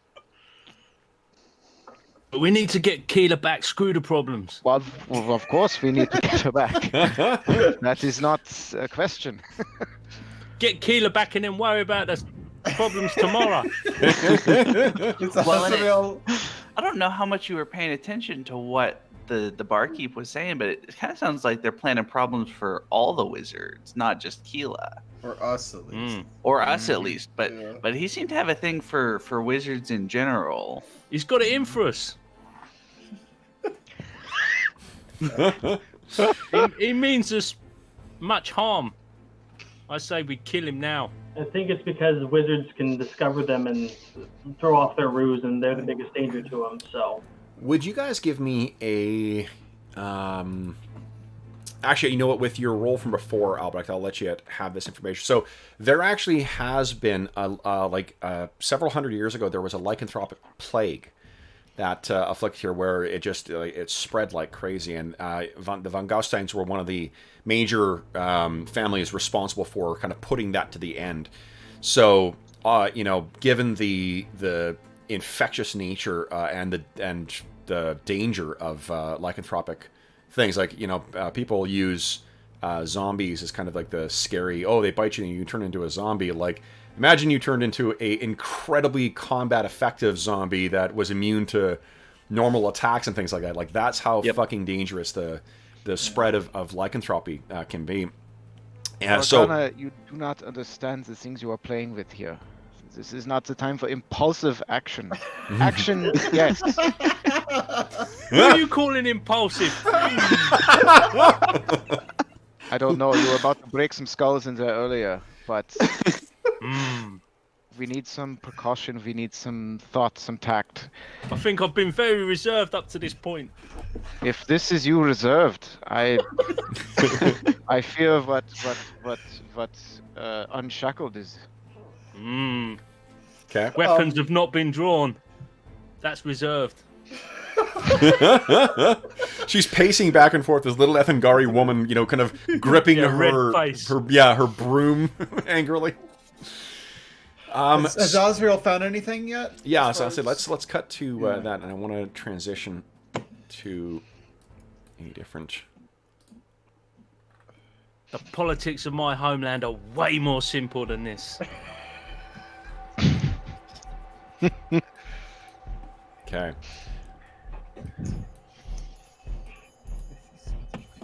So, let's cut to. Ooh. The. I'm sure it's fine, guys. This is fine. Famous last words. So, what we see is Azrael and Jacob. God, I want to call him Jeremy so bad. Don't do it. No, because it'll make it. I'm just gonna have Dom DeLuise's voice in my head for the rest of the. 1 second. Also, he was a crow, not a raven. Oh, well, same difference. Yeah. So, what we see is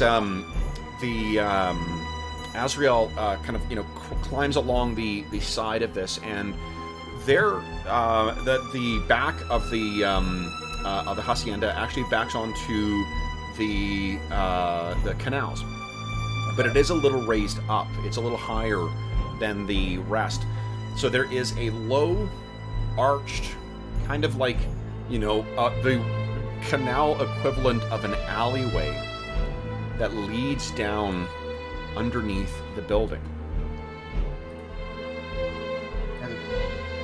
There may not be a need to set that fire to this establishment. I may have found an entrance beneath the So let building. me see here. It is dark underneath there. Do either of your familiars have dark vision? I assume a cat does. The cat does? I think. Let me check. We'll check the cat sheet. I I could transform into a creature and accompany a cat if you like. Yeah, let's see. Jacob has low light vision. Low light. Okay, that Low actually light fortunately vision. won't be good enough. It does need to be dark. I think that's all, and that's Not probably going what in I'll there. have. Okay. So you can see it, flapping underneath there. You can definitely see that it leads down underneath the building. So maybe like at that point when you guys are in the middle of discussion, you realize, wait, there's a way underneath here. Beeline. Okay. So you guys grab a gondola, and does anyone have the light spell? Yes, I do. Yep. Okay. So what do you cast light on then, guys? I've got a staff, and I'm going to cast it on the tip of my staff. Okay. So let me just get all of the tokens collected together here.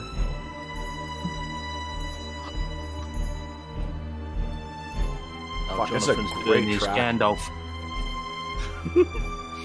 Well, this is going to contrast very nice to the black magic she's going to be unleashing soon. I was gonna say, I was thinking that I would cast my light on Valeria, No. because then Valeria is the target, obviously. I am not an object, sir. I think you need to fill out a 10-page consent form for that. Yes, you do. Okay.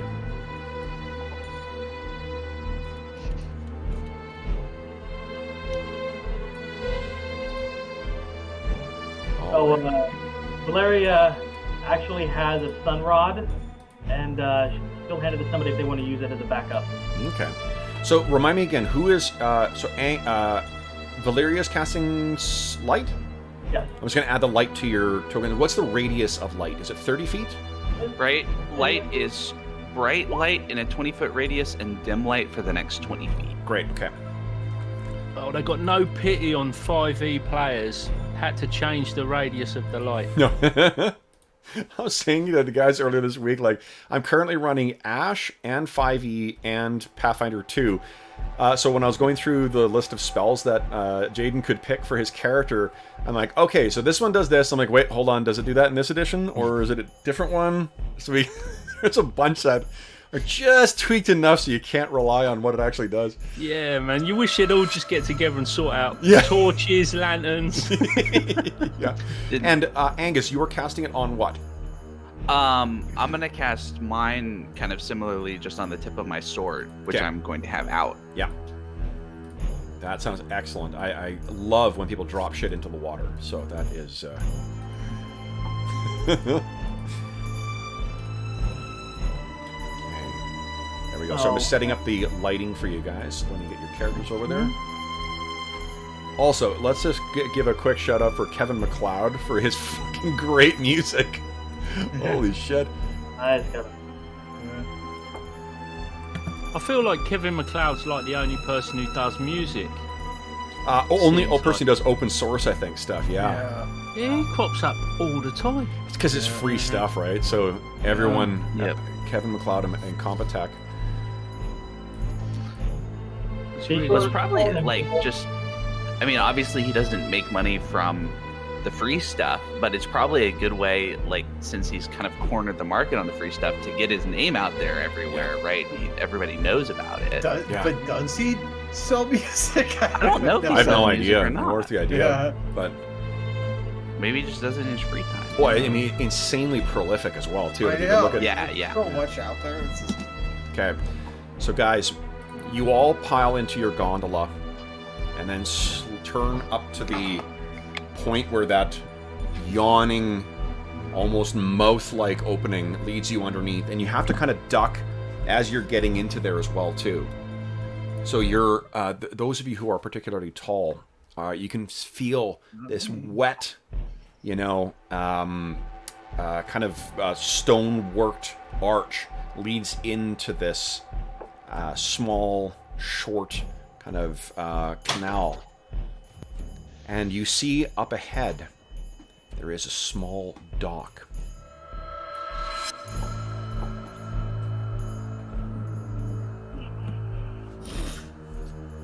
And you guys are drifting towards the dock slowly. There is no sound apart from, although there's no sound apart from whatever you're making yourself, but because of the watery surface and then the low-hanging ceiling, every sound you make is incredibly amplified.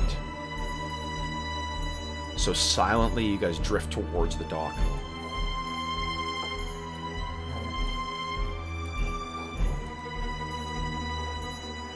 There are no lights down here. What are you guys doing? We got our familiars, right? We brought Yes. them with us. Yeah, they're back with you now. Now that you can actually see. Well, Valeria tosses a rope onto the dock and ties the boat down just in case. Yeah. Okay, so you tie the gondola to the dock. This dock seems to be quite old. It's been down here for hundreds of years, no doubt. There's the smell of mildew and damp down here. Valeria goes, smells like the graves back home. I'm gonna send Osriel just to do a quick peek around the corner. Okay, well, without dark vision, it's not really going to see anything, unfortunately. Oh. Yeah. Yeah, I've only got low. Well, I've got low light vision. Is that enough? Nope. with this? All low light allows you to do is to see in dim light as if it's regular light. All right. Well, Valeria's got the staff, so. And Angus has the sword, so reverse not ladies first. That might be a good idea. So go ahead. Each of the squares is 5 feet, guys. Who wants to hold on to that sun rod that I had, just in case you need emergency light? I'll hold on to that. Okay. Okay. He's gonna get on the dock. I think I'm gonna disembark. Go maybe a little bit, just a little bit ahead. Okay. So you stride just a touch ahead. Although Albrecht, maybe Albrecht should carry that sun rod then. Does Ulbrich have a shield? A physical shield? No. Okay, well that's great, because you'll have a free hand to be able to strike it whenever you need it. So, Yeah, I'll give the sun rod to Albrecht then. Okay. I think those last a bit, right? The inventory.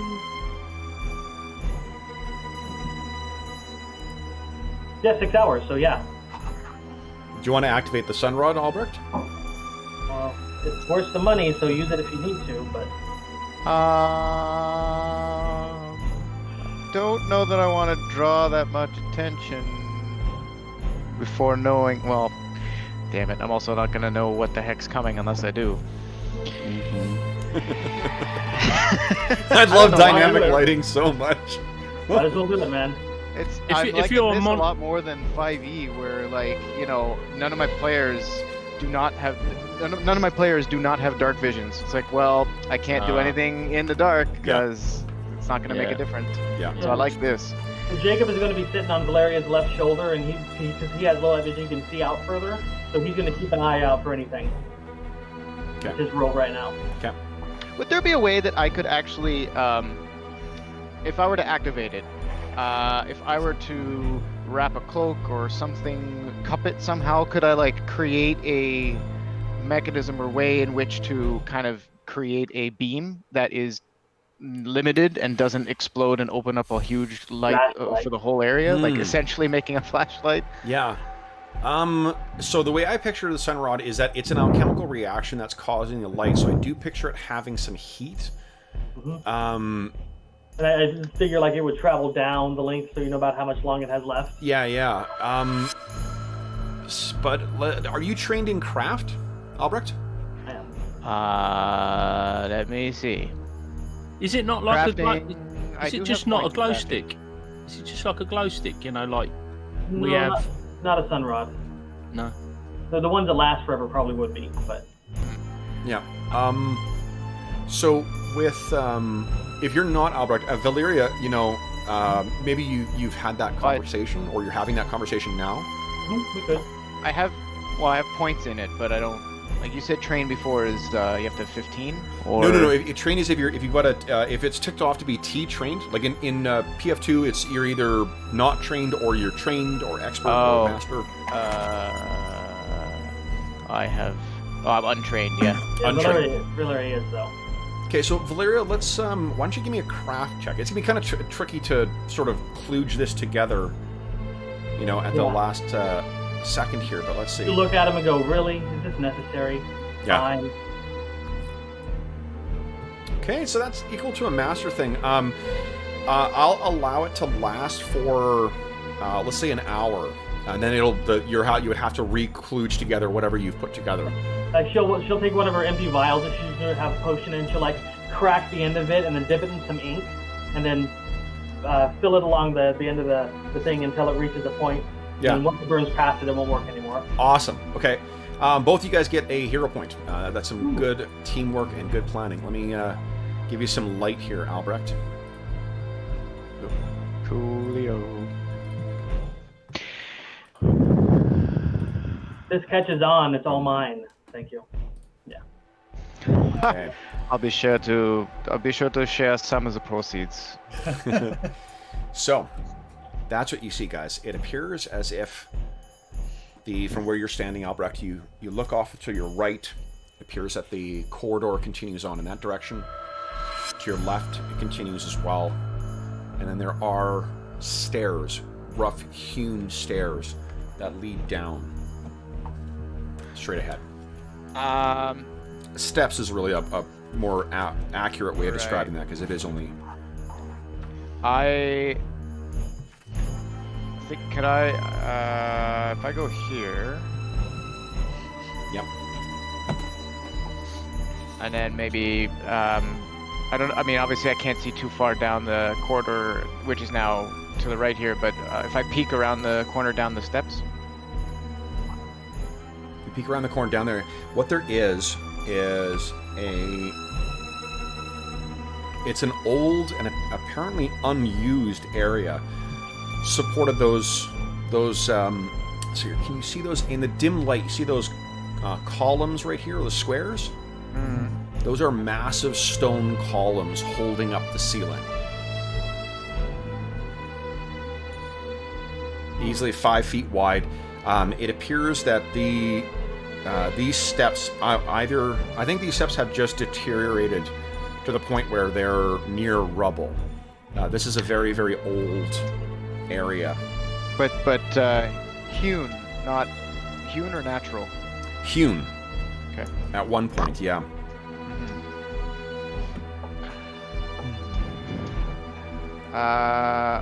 All right. I will. I'll try to sneak around the corner a bit. Sneaking. Yeah, well.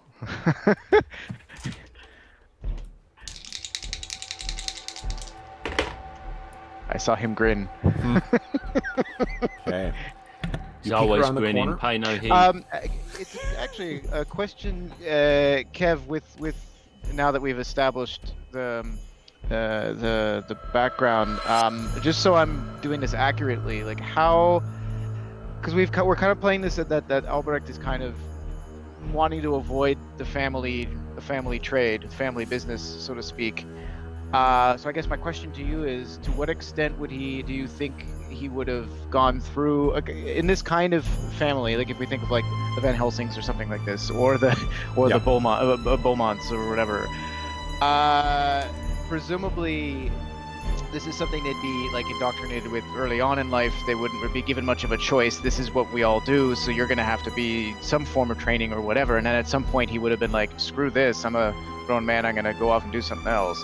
So I guess my question is, to what extent do you think it would be fair to like, how far did he make it? How Up much to of you. that That's is still totally here? up to you. What do you think that whatever you feel is appropriate or fun, for your character? Because I want to kind of say that he made it fairly far along, but there was always this part of like resentful part of him that didn't like having to do this. Sure. And so he doesn't forget all of that training. It's probably not like he's not like, it's not a second nature to him anymore because it's been a while now, but he doesn't necessarily forget all that stuff. But I want to be fair with it. I don't want to just go, oh, suddenly this wizard. Yeah. No, it's whatever that- feels. It's complete. It's your character, so like whatever you feel is right for his sort of internal. I mean, I imagine that he may be questioning the fact that he has seemingly tried to leave that behind, but now suddenly finds himself. Right. Yeah. Sure. Right. Yeah, creeping around in a cavern with a lighted torch looking for spiders, yeah? Yeah. Yeah, this is not how I imagined my school year starting. This room is, from where you can see too, there are there webs hanging from the ceiling? Yeah, this is what I'm wondering. How do I see any, and specifically, how big are they? So you look up? Mm-hmm. That's... Yeah, here we go. You turn the sun rod up, and the whole ceiling is full of spider webs. And you can see, at least from where you are, two cocooned remains that are the desiccated husks of what were once humans. Would you kindly give me a will save? And one holy... Oh, no, you're not close enough yet. Yeah, okay, good. We all should have goodwill save. We're wizards. Nice. So you want to cry out, Albrecht, but you absolutely have control over that if you don't want to make any noise. I'll have a bit of a kind of moment. Sure. So you collect yourself and looking, even like moving your sun rod along and studying the whole ceiling. If you were to guess, this is some form of terrible larder.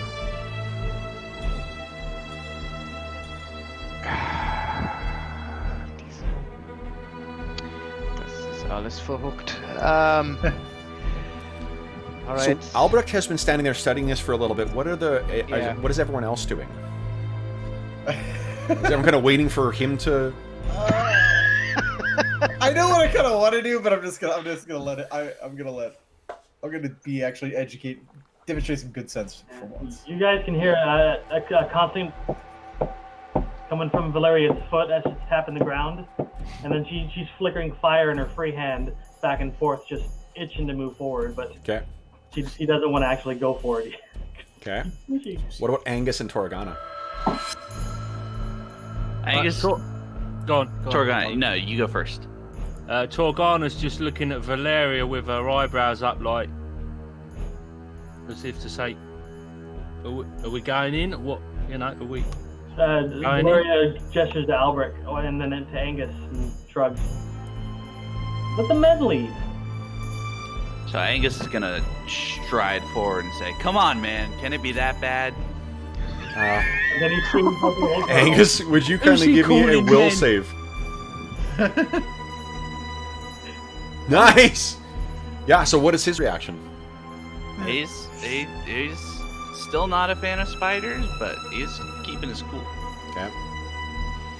So he grips the hilt of his claymore even tighter.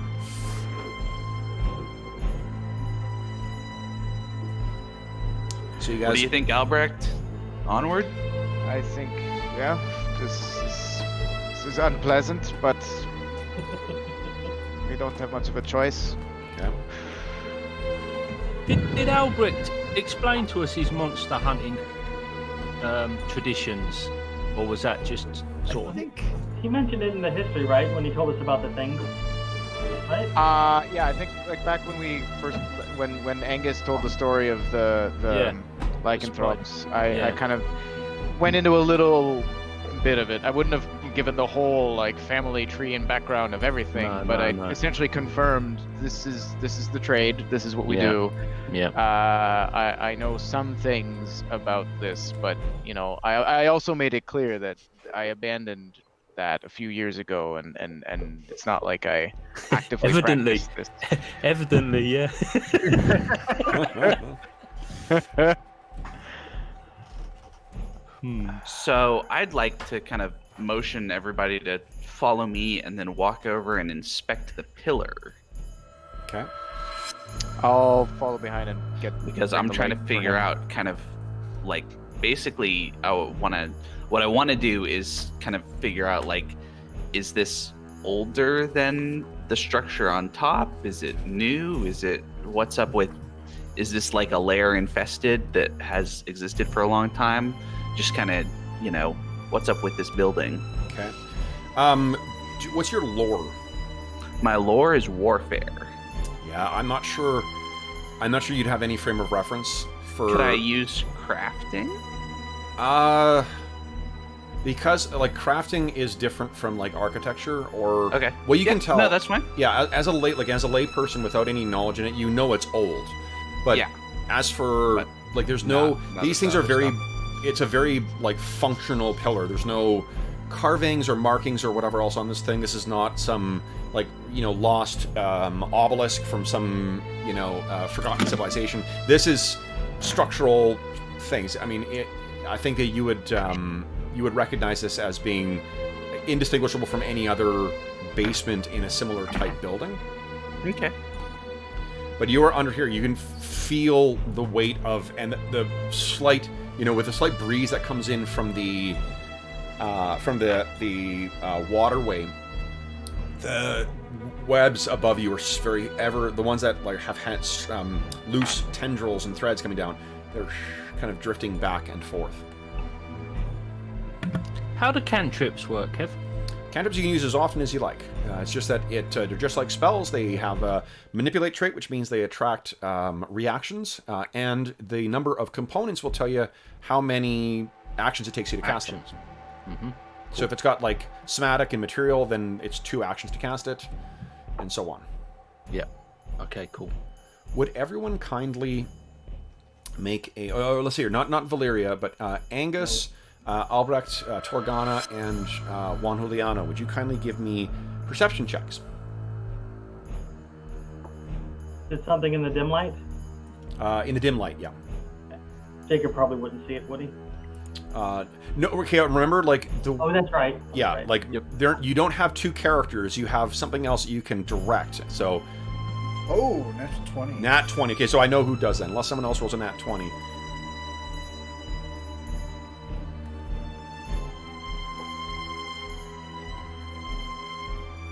Okay, nope. Alright. Juan Juliano, you're looking around and you see on the ground right over here. Okay. Is that? Oh, sorry. No, it would be. Yeah, it'd be over there. There is something that has fallen to the ground. Bodo, Yes. what thing that would clearly belong to Keela has dropped to the ground here? Some of the flowers I will put into my hair. Love it! Love it! yeah. Awesome. You Not get a like hero they point for that. leave That's the great. glory and fall. Okay. So you can see that there is a flower, and I think even, this plays into your elven connection too. This is something that only grows in Erewhon. It is a bloom that can only be found there, and you remember seeing it in her hair. And it sits there, just on the edge of light, in the darkness. So you guys see Juan Juliano walks over and then gingerly goes down and pulls up this flower. Everyone is lilac. Was in Keela's hair. Nice. Still That's canon smells now. Still smells unwashed. Okay. So, Then she can't be far away. Yes, let's head to the south. okay. I'm gonna. This looks like a door, like a passageway entrance. I'm gonna. Kind of I'm gonna peek follow around Juan here, see if I see- Juliano. Okay. Yeah. In there, Yeah. there are hundreds of eggs. Juan Juliano, would you kindly give me a will save? Burn it all. Oh, should we be used to this by now? I don't think you've made a will save on it yet. No, I don't think I have either, actually. Okay, let's see. We'll save. Where's the save? Oh, there we go. Sorry. Where are the eggs, Kev? Right here. Oh. Okay. All right. Juan Juliano, that will be a fail. You want to spend a hero point, or you want to take the fail? I'll spend a hero point. Okay. Go ahead and re-roll. All right. God, that helped. Nice. So, everyone else has kept their cool. You hear, "Ah!"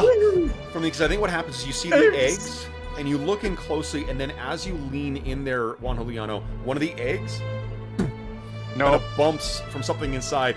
You cry out.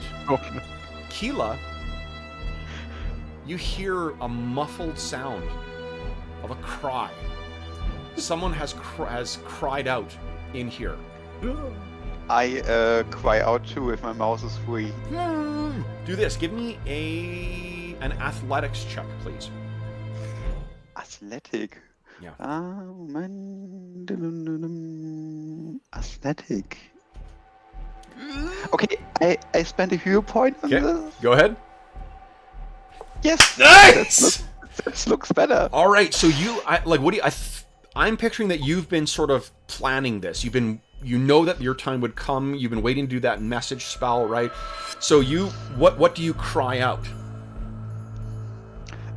Do I know the direction where it comes from? No, From you the can't right, see. From the left? You're secured in that corner. Your view is sort of obscured by these crates. What are you doing? So when I'm here. Come, Okay. help me. So everyone not Keela, would you give me a perception check, please?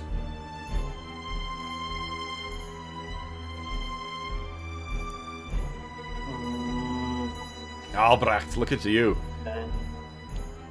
Albrecht, All it's that coming training from. was not for nothing. It's coming from to the north, somewhere over here. I'll like. Oh, Toragana. Oh, did you spend a hero point, Toragana? Oh, Oh, you're muted, Colin. Did I roll already? I didn't think. Oh, I you rolled. did, and then you rolled again. I wasn't sure if you rolled Oh no, sorry, that is a misroll. a misroll. Okay. Okay, so then you can tell. It's from the far direction there. From the opposite of where we're going. Yes. All right. Moment. And I'll listen and say, no, we need to go the other way. I'll go back up this way. Okay. You can hear as you're getting closer. You rolled 22 well enough. It's actually Keela's voice, albeit muffled. I'm that certain? You're that certain, absolutely. Okay. This is her. I'm pretty sure I can hear her. It's from Pretty down sure here. it's Keela. Okay, That so way. Wait. Oh, it's like literally below us. no, over here to the north. The north. In Oh, this okay. direction, Okay. yeah, Yeah. down that corridor. All right. I'll go right up to the edge here. Okay. It's coming from down here. I'm in here. Valeria's like, Juan, come on, Okay. take it off, or I leave you in the dark. Are you guys responding? You can hear her calling, but no one else is. Have any of you called back to her? I don't think that's a good idea. Okay. Oh wait, I don't think I have them prepared on my character sheet here. You can hear spells. her. She's calling out spiders. Shoot. I have messages, but I don't have it on my spells, so I don't think I have it prepared today. Okay. Yeah, what did we decide about spells that we used in the previous sessions versus now? Those have been used. You guys have not had a full rest yet. Okay, that's what I thought. Okay. All right. Well, then I'm gonna keep the bastard sword out. Okay. March on in with Toragana. Okay. Valeria's waiting for Juan to come back up, so she's not left in the dark. Oh, yeah, sorry. Okay. So you guys are running down there. Albrecht, Angus, and Toragana have run right past you. As you guys get closer, Angus, you're able to hear it. It's coming from somewhere over here. You get over there. These are bricked over walls. So it's solid, like red brick. But you can hear her voice from the wall on the right side there.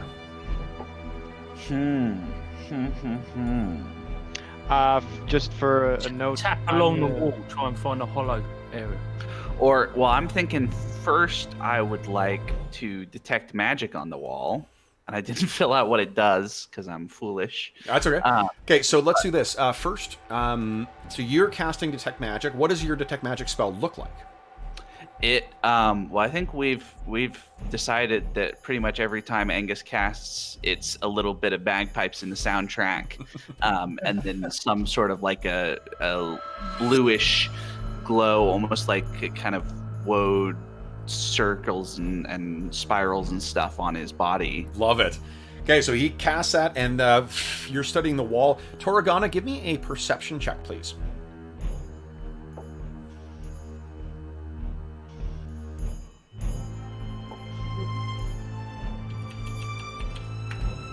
Let's see, you're trying to inspect that wall. I'm gonna probably just keep my eyes on where we've come from. Sure.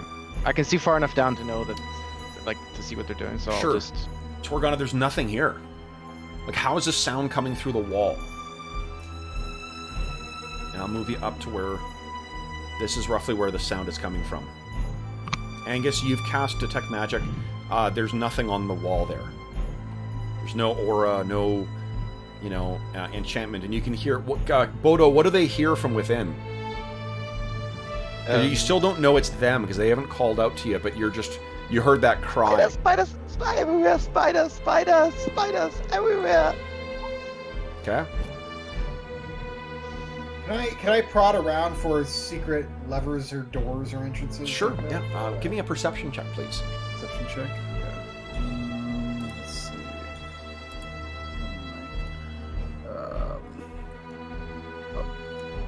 Hold on, I'll the spell sheet.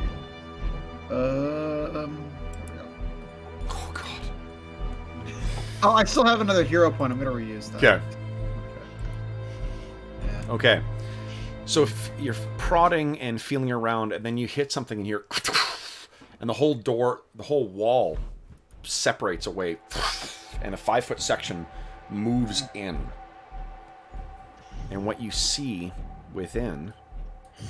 I gotta grab Keela's token here. Sounds a bit like one of them doors on Star Trek. Yeah, it's because I've run Star Trek Adventures too. I'm used to making that sound. If you look closer, you can see the stagehand pulling the stone.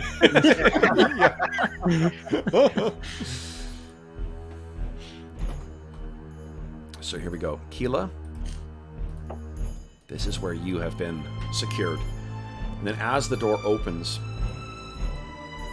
guys, this is what you see.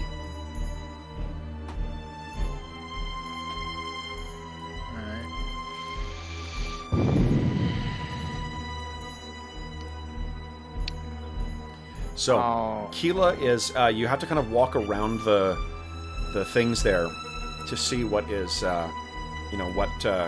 where Keela is secured. But as you guys cautiously make your way around, you can hear her getting louder and louder, and then you go around the corner and you see where she is. And she's cocooned to the wall, and she looks very bad. Is there anybody else in the room? Let's see. Hold on. We got 3 of you guys in here. Let me make it quick. Not as far as you can tell. Okay. Is there a hatch in the ceiling, Kev? Look up. There actually is. We're in the basement of the hacienda. I smell scumbags. I'm just gonna, even if there are somebody there, I'm just gonna run and start trying to cut her. Sure, you easily are able to free her. And there's a big guy, the barkeeper. He's a real big spider. Yeah, we know that already. How? I actually give her her flower back. nice. Oh, thank you. Now I feel better. Much Okay. better. Now, so you get her down, and you have a very, very brief moment. We cut back out to where Albrecht is waiting. Albrecht, what is your perception bonus? It is. Sorry, wrong tab. 3. 3. Okay, give me 1 sec here, guys.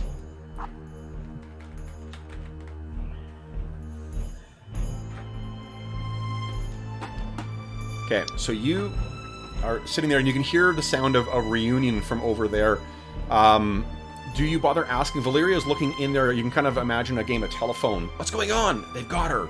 You know. Yeah. I'll have been asking her to kind of relay, but I want to very clearly watch because this hallway looks to be an endpoint. Yeah.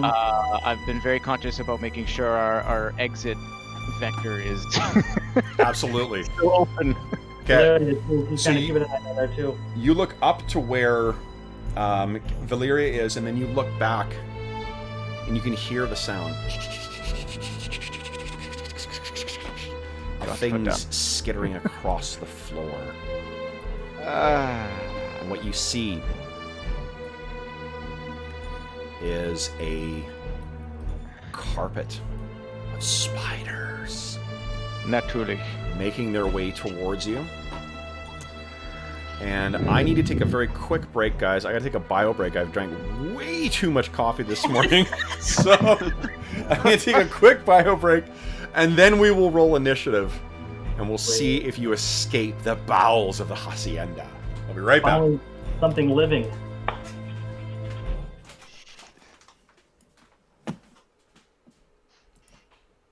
Now you get to witness the powers of the dark side. I'm gonna also grab a water quick.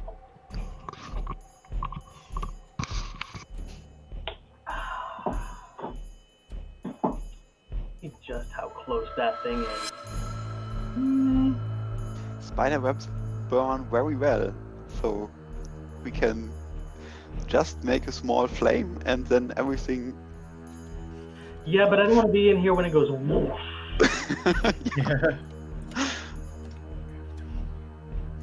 Oh, probably don't have the 10 minutes to heal Keela, but if she wants to pop over to Valeria, I have a healing potion. Oh, Oh, might be this. Oh, she's pretty low at hit points. Yeah.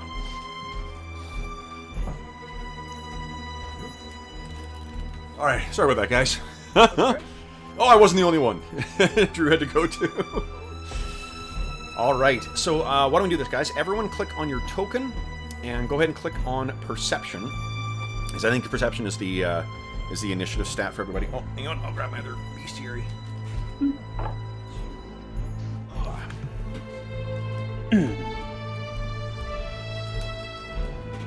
Stats for everything all at once. Kev, have I used some spells in the? Nope. You have access. Okay. You still have all your spells. Whatever spells you prepared at the start of that day, you still have all of them. Okay, cool. Okay, let's see here. Payback time. Yes. Now,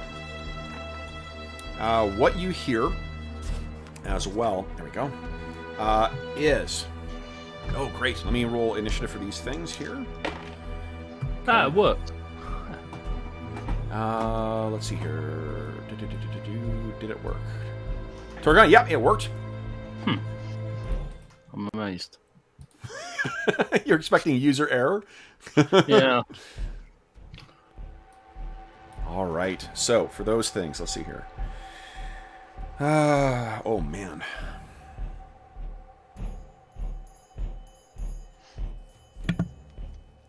Okay, 11.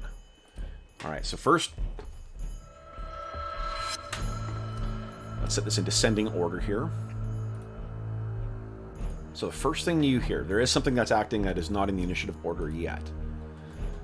And you hear it echoing down the hallway. Little mouse! Oh. What? You've come to my lair. And I am hungry. And it echoes down. It's coming from somewhere south of you, Albrecht. And Juan Juliano, you're pretty much beneath where that trap is. And you can hear the sound of, like, someone is trying to pull that trap door open. So whatever's above, what you can see is that there is a latch on it to secure from the bottom. Okay. Can we shut? Is it? Can we jam it or something? If you can get up there, yeah, you could try and secure that. So that's what's happened thus far. Let's start with Valeria. Valeria, you are up first. You have 3 actions. What do you want to do? While you're doing that, let me add. I've been adding the bars for you guys for these things as well. Let me just get that. Did I hear the voice from the south? Yes, you did, and it's because it would have echoed down that that hallway. It's from somewhere in blackness that it originated. You do not see the source, but you do see that carpet of spiders advancing towards you. So Valeria is going to move down 10 feet.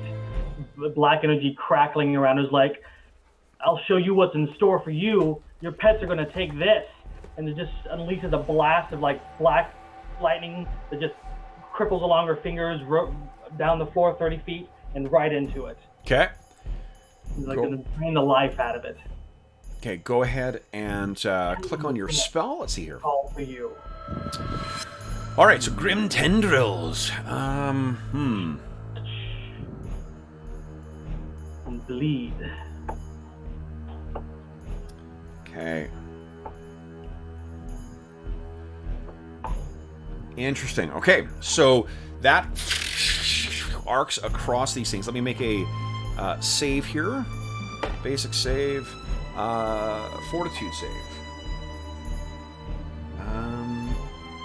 Okay, so it does succeed on its save, so it's only half damage. But yeah, you arc through these things, and it seems some of them have been drained of color and fall these dried husks. Okay, unfortunately, I think they're immune to bleed though because of their swarm. They would be if they made the success. So. Yeah. Oh, are they okay? Yeah. All right. So then, Valeria, you still have 1 more action. Nope. I stepped and cast a spell. Oh, you stepped. Okay, sorry, I didn't realize you moved. All right, Juan Juliano, you were up next. Okay, so I'm gonna see where exactly in this room is the hatch? It's basically directly above you. Directly above me. Yeah. Okay, so I'm gonna try. I'm really gonna try to. Let's see. What do I have to actually brace to jam the thing? There is a lock. Like there's a bolt that can be thrown to secure it from underneath. Oh, then I'll just do that then. Okay. So you... that's one action to do that. You still have 2 more actions. All right. Then in that case, I should have got it sooner. Let's see. 30 can get me there, I guess. So that's 1 movement, right? With 30. Yeah, so remember that each diagonal is 2, or each second diagonal is 2. I thought we were Euclidean. It's my mistake. So 1, 2, 3, 4, 5, 6. I guess it'll be here. Any sense in getting out there into harm's way at this point? Probably not. I think I'll just take 2 actions. I'm trying to think if there's anything else I can do. Okay. Probably not. Okay. I think that's all though. Keela, what are you doing? You are now free of the webs. Let's kill some spiders. Okay, where you going? 1, 2, 3, 4, 5. Okay, that's 1 action. 1, 2. 1, 2, 3, 4, 5. 2 actions. I'll move you out there. Okay, and So you can see that that swarm of spiders heading towards Albrecht. Ooh, which acts before Albrecht? Oh no! Yep. so I yeah, I cannot move. Yeah, okay, I move here. Okay, so you come running Third forward. action. All right, Toragana, 3 actions. What are you doing? Okay, I will move 6 squares to there. Okay, you want to get out? Is that what you want? Yeah, next to Valeria. Okay, nice. Then I want to throw some old-fashioned flame down the corridor Nice. at the spiders. Okay, now it's like a I think that's. white.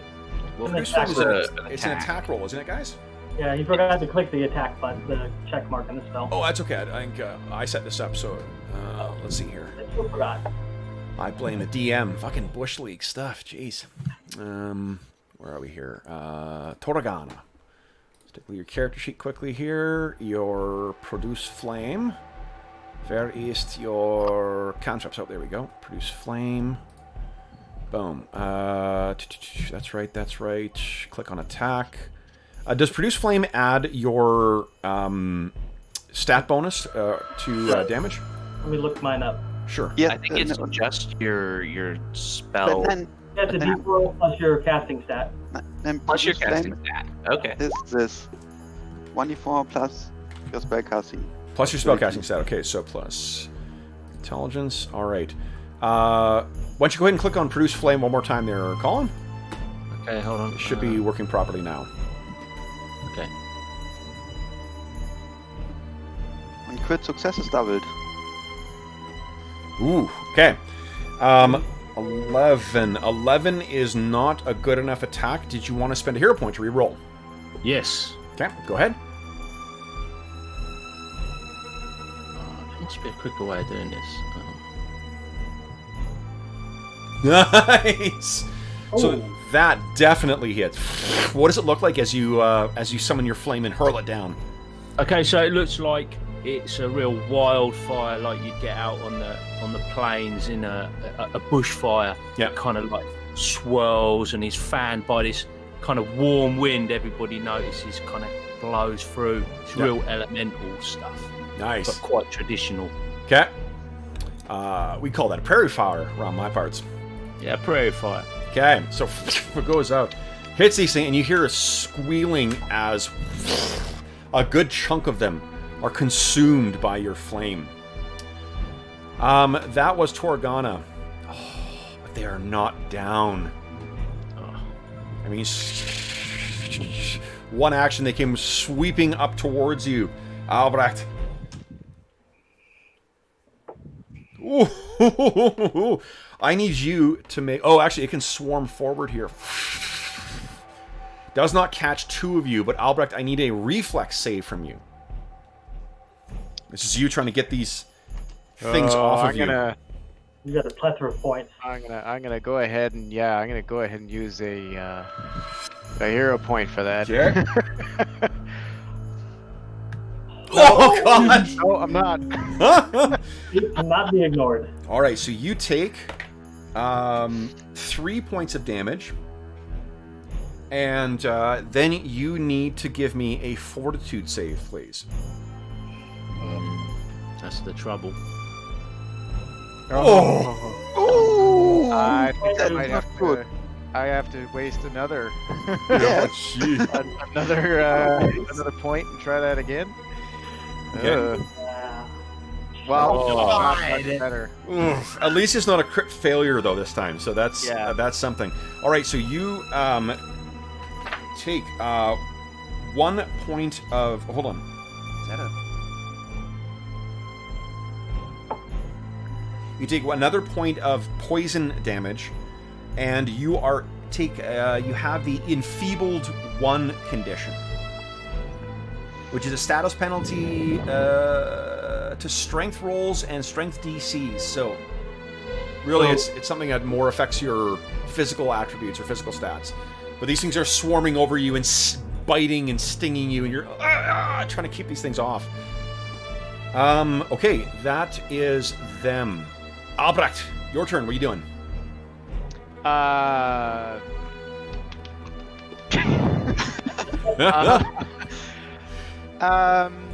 believe you also have the heebie-jeebies condition. Yes, definitely have. Roll. Okay, so I don't have a whole lot, honestly, guys. Because I think I could do a bit of an electric arc on these things, and that's about it right now. Other than literally smacking them with my fists or boots. So I think I have to do that. Okay. Go ahead and unleash your electrical arc. Oop. Nice. Okay. Now, what does it look like as you manifest those? I kind of plant my feet, spread them a bit, just look down, ball my hands together, and you see the lightning kind of appearing or manifesting between the fingers, and just straight down, throw it to the ground. It plies across all of these, and it actually destroys all of them. Okay, you still have one more action. I'm going to, while yelling at everybody else, like, let's move. I'm gonna turn around the corner here to keep the light, kind of give us visibility. Okay. For our exit here. Okay. All right, then Angus, what are you doing? All right, so stride. 1, 2. I need help getting through the wall. Oh, sure. All right, to there, and then stride again. A selfless warrior mage, and stride up in front of Albrecht, so that if something's coming, I'm gonna take the blow. Sure. I don't Okay. know why you would think anything would be coming. You I've been here So- watching this whole time. There ain't It's nothing here. Coke. can hear from in the darkness. Little mice, you cannot leave. You hurt my children. Will hurt you too. Now you will hurt.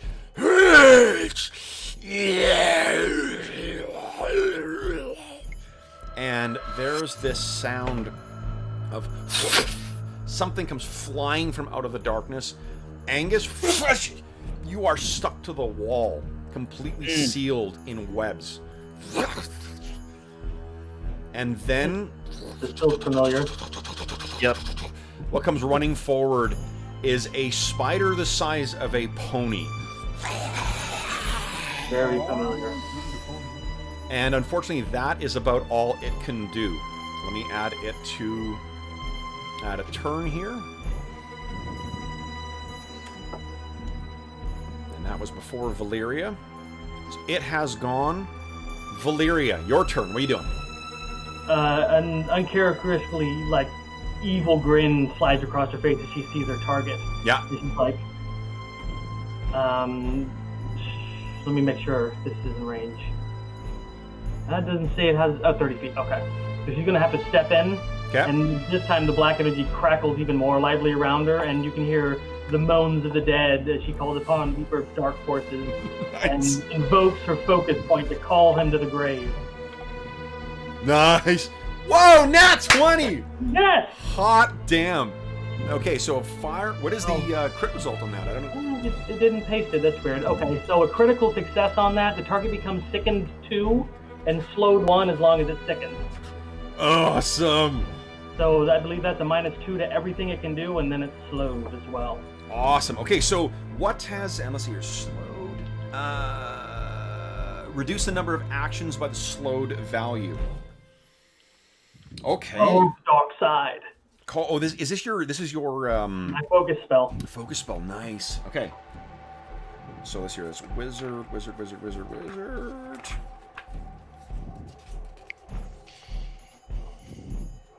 Eat it, spider. Told you your life would be short. Calder, outstanding.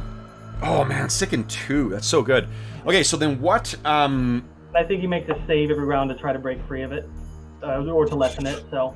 Yeah, let's see. What does it say on second? I'm just looking at my DM. I'm not playing peekaboo here. I'm just reading my DM screen. Go for it.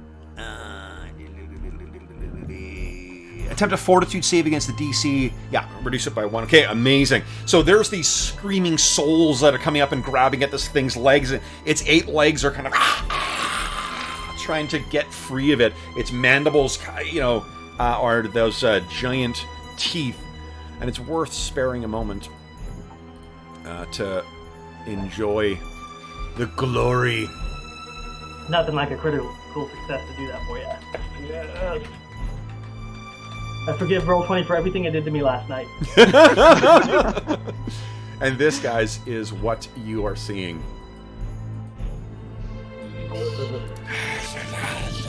Don't like it.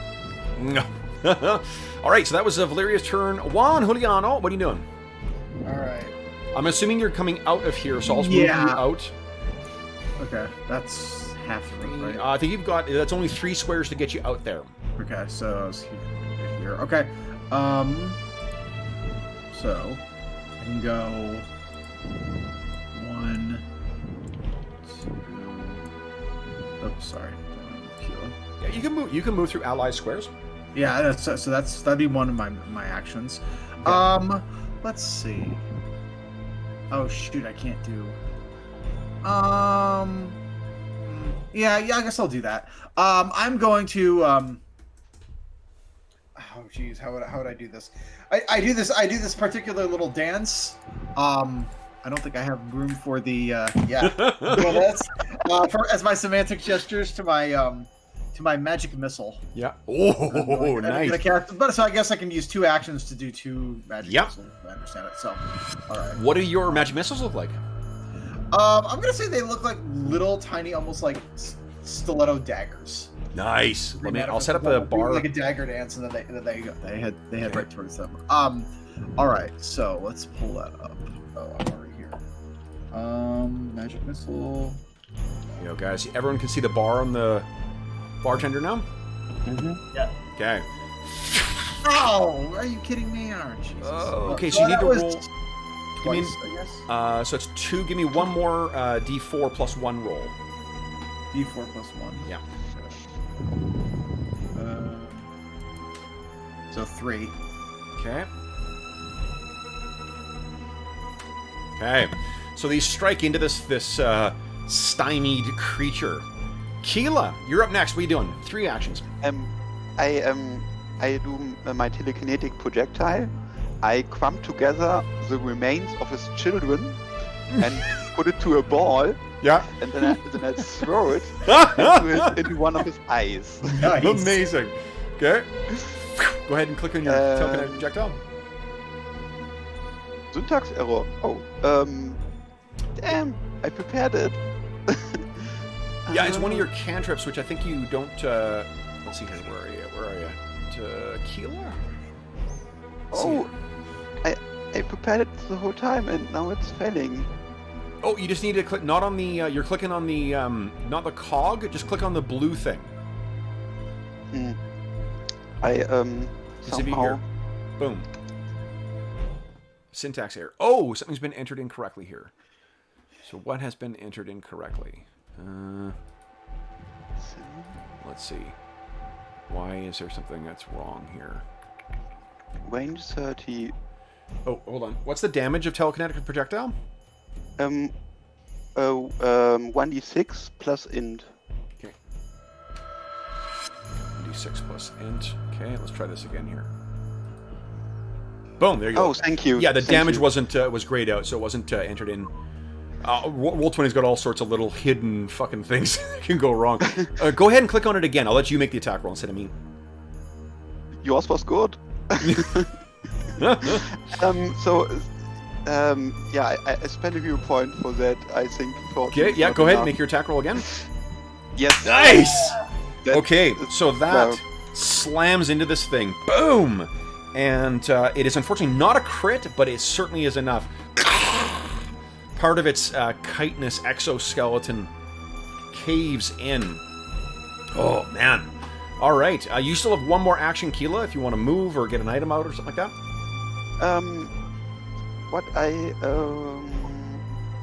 I go a bit back because I think I made him angry. Yes, he is very angry. Toragana, you're up next. What are you doing? Oh, you're muted. I will unleash the flames of the plains. 21 is a hit again. Nice. And jump on my broomstick. Excellent. Okay, yeah, so you're now on your broomstick. Your broomstick, I'm going to say, has a move of 30, but you can also move horizontally. Okay. Okay. Albrecht. This enormous thing. You know what this is. This is your prey. What are you doing? And of course, I don't have any of the tools I would normally need. I literally only have lightning right now with me. I've got no weapons, no nothing. So, what other spells did you use them in the bar fight? The only spells I had actually prepared were a charm and command. You need like a mob of villagers with pitchforks as well. And I used charm the last time, so all I've got is the electric cantrip right now. Wait, do you have command? I do. Would it work on something like this? 'Cause I thought that it would normally be only for like command. You shout a command that's its target is one creature. You shout a command that's hard to ignore. You can command the target to approach you, to run away, to release what it's holding, drop prone, or stand in place. I am going to. Okay, then I'm gonna try to get it to release Angus, because he's got the. You're still like grappled or. Oh, he's webbed. I'm not grappled. Oh, you're webbed. Webbed. Yeah, Okay, it spewed them out like it's a. Yeah. Okay, then that's not okay. I'll command it to maybe jump in the water. Did you go in the water? Good. I don't think spiders can swim. Okay. So you spend 2 actions. What does it look like as that spell manifests? My face goes very dark. My eyes don't literally go like blank or anything like that, but it looks almost like I am physically moving to a very different place. And when I look at it, there's an intent there, an unavoidable. I hope unavoidable intent. Okay. And I just say, go for a swim. Nice. So let's see here. I'm gonna make it has a will save, and your save DC is a 17. So let's see how it does here. Oh, I rolled really well. So you command it, and you see glittering across its many eyes, its mandibles go, and it says, No, little mouse. I will feed. and venom drops from its gooey mouth. Great. You still have one more action. Would it be enough to try to de-web Angus? Yes, you can try and help him. Absolutely. Give me a athletics check. And I have a minus because of the failed will save against the other spiders, I believe. Or is that gone because they're gone? That's gone because they're gone. Okay. Oh, wait, no, they're... No, because that poison still will be making its way the poison. through. Yeah. Yeah. But you have reminded me, yeah, you can make a second check. So, you make take your action first, -1. So it's not, this shit is so strong. No wonder that. And I'm not really surprised. Yeah, again, give me another fortitude save, please. Nice. So you are no longer sickened. Great. You've shaken off that stuff. All right. Then we are onto Angus. What are you doing? So, is it like last night where I just can't actually move, but I can do stuff with my hands, or am I webbed up against the wall? You're webbed up against the wall, but if you try and... I think there's a flat DC because you're immobilized. There's that flat... Oh, that's only when you're grappled. So no, you can cast spells. That's and if that's what you were wondering. Okay, then I'm going to first action. I kind of think he wants to make me make a manipulate action. But I'm Would gonna... Kev do that? Come on. I know. That doesn't sound like something he would do. But I'm going to do it anyway. I'm going to drain bonded item, which is a manipulate, in case he gets reactions. Okay.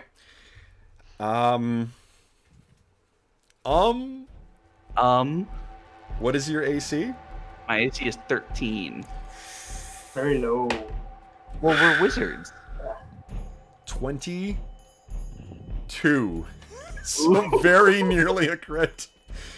Okay, as you're beginning to manipulate that thing, these fangs sink into you. 8 points of damage, and I need a fortitude save from you, please. Ow.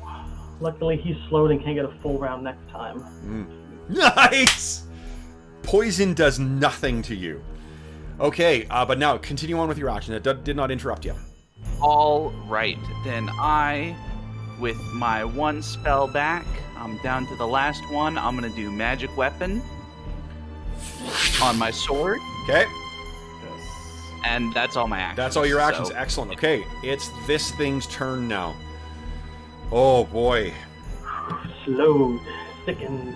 Yeah, it's slow. That's what a right. So it only cliche. has 2 actions. Instead of What a minus cliche. 2, Angus everything. shrugs off the poison. Oh, True, and so tough I'm thinking that Scottish my man. drain bonded item is not like a fetish or a talisman or something. It's a flask of whiskey that I take a sip out of. I love it. Of course it is. Yeah, You mean of course. Scotch? Of course, it's scotch. I mean, yeah. So this thing It's slowly. distilled with spider venom, so you've built up an immunity over all these years. Exactly. Gives it a kick. So this thing comes forward towards you, Albrecht, and it says, as it's coming, its giant mandibles coming, you can still hear its voice horribly coming from inside this thing. We know your kind, von Kaustein. You will die. Ooh, and that might happen. So it sinks its fangs into you. One app. Let's see. Oh, what terrible fucking roll. 7 points of piercing damage. Oof. And I need another fortitude save, please.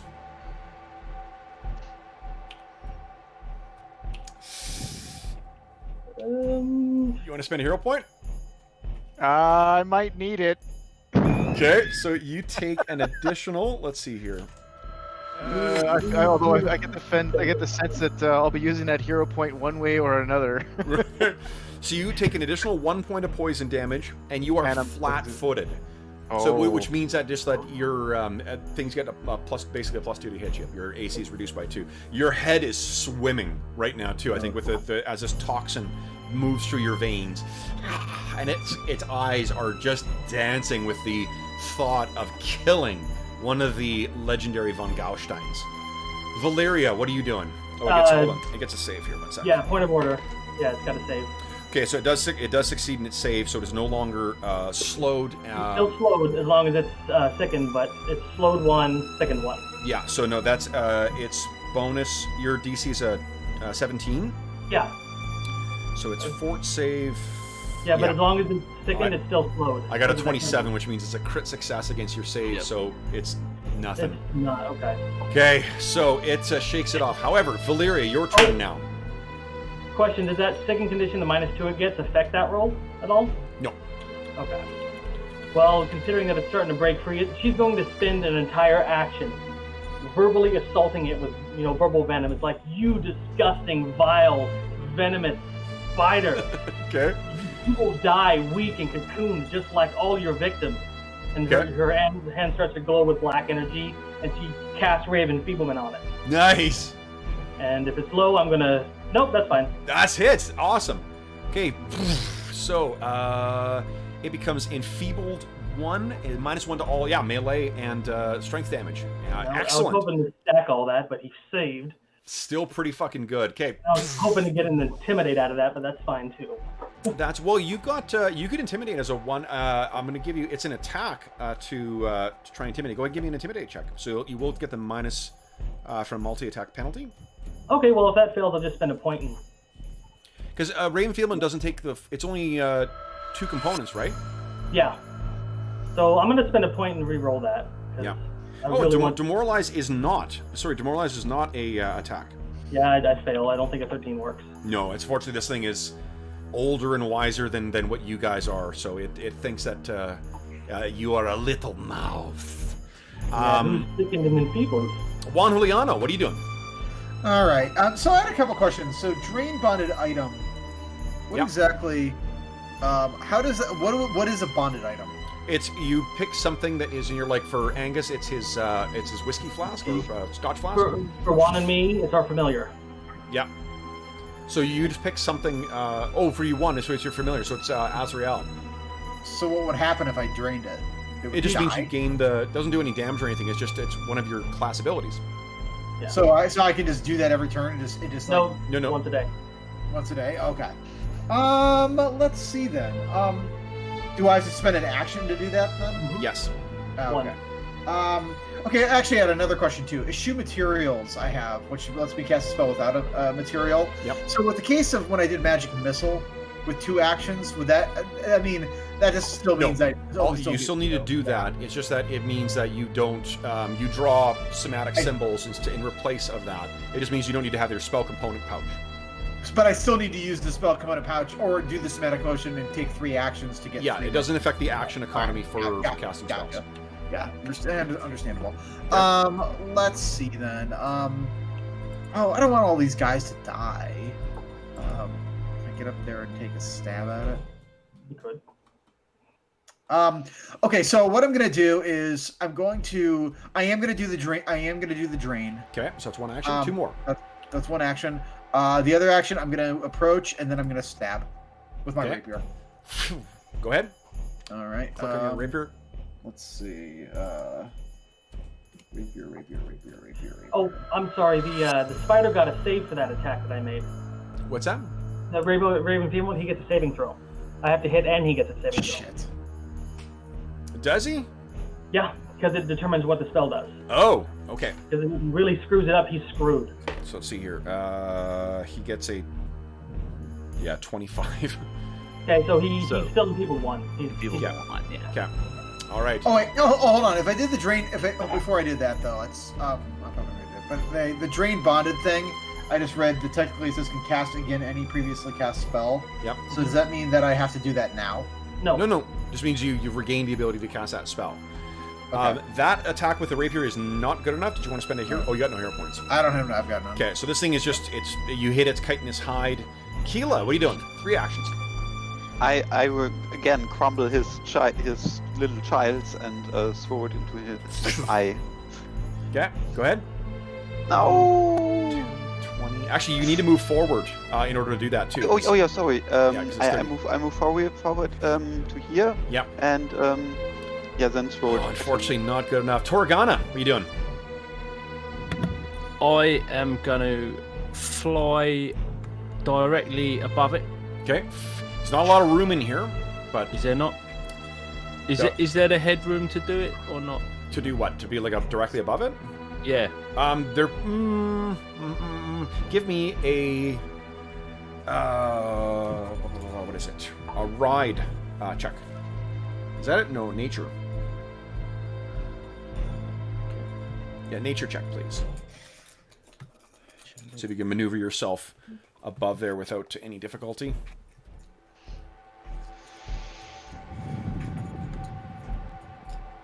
There you go, Toragana, and boom! Oh! Oh! Nat 20! Holy smoke! So you flawlessly, kind of like spin out in the air above this thing. 2 more actions. What are you doing?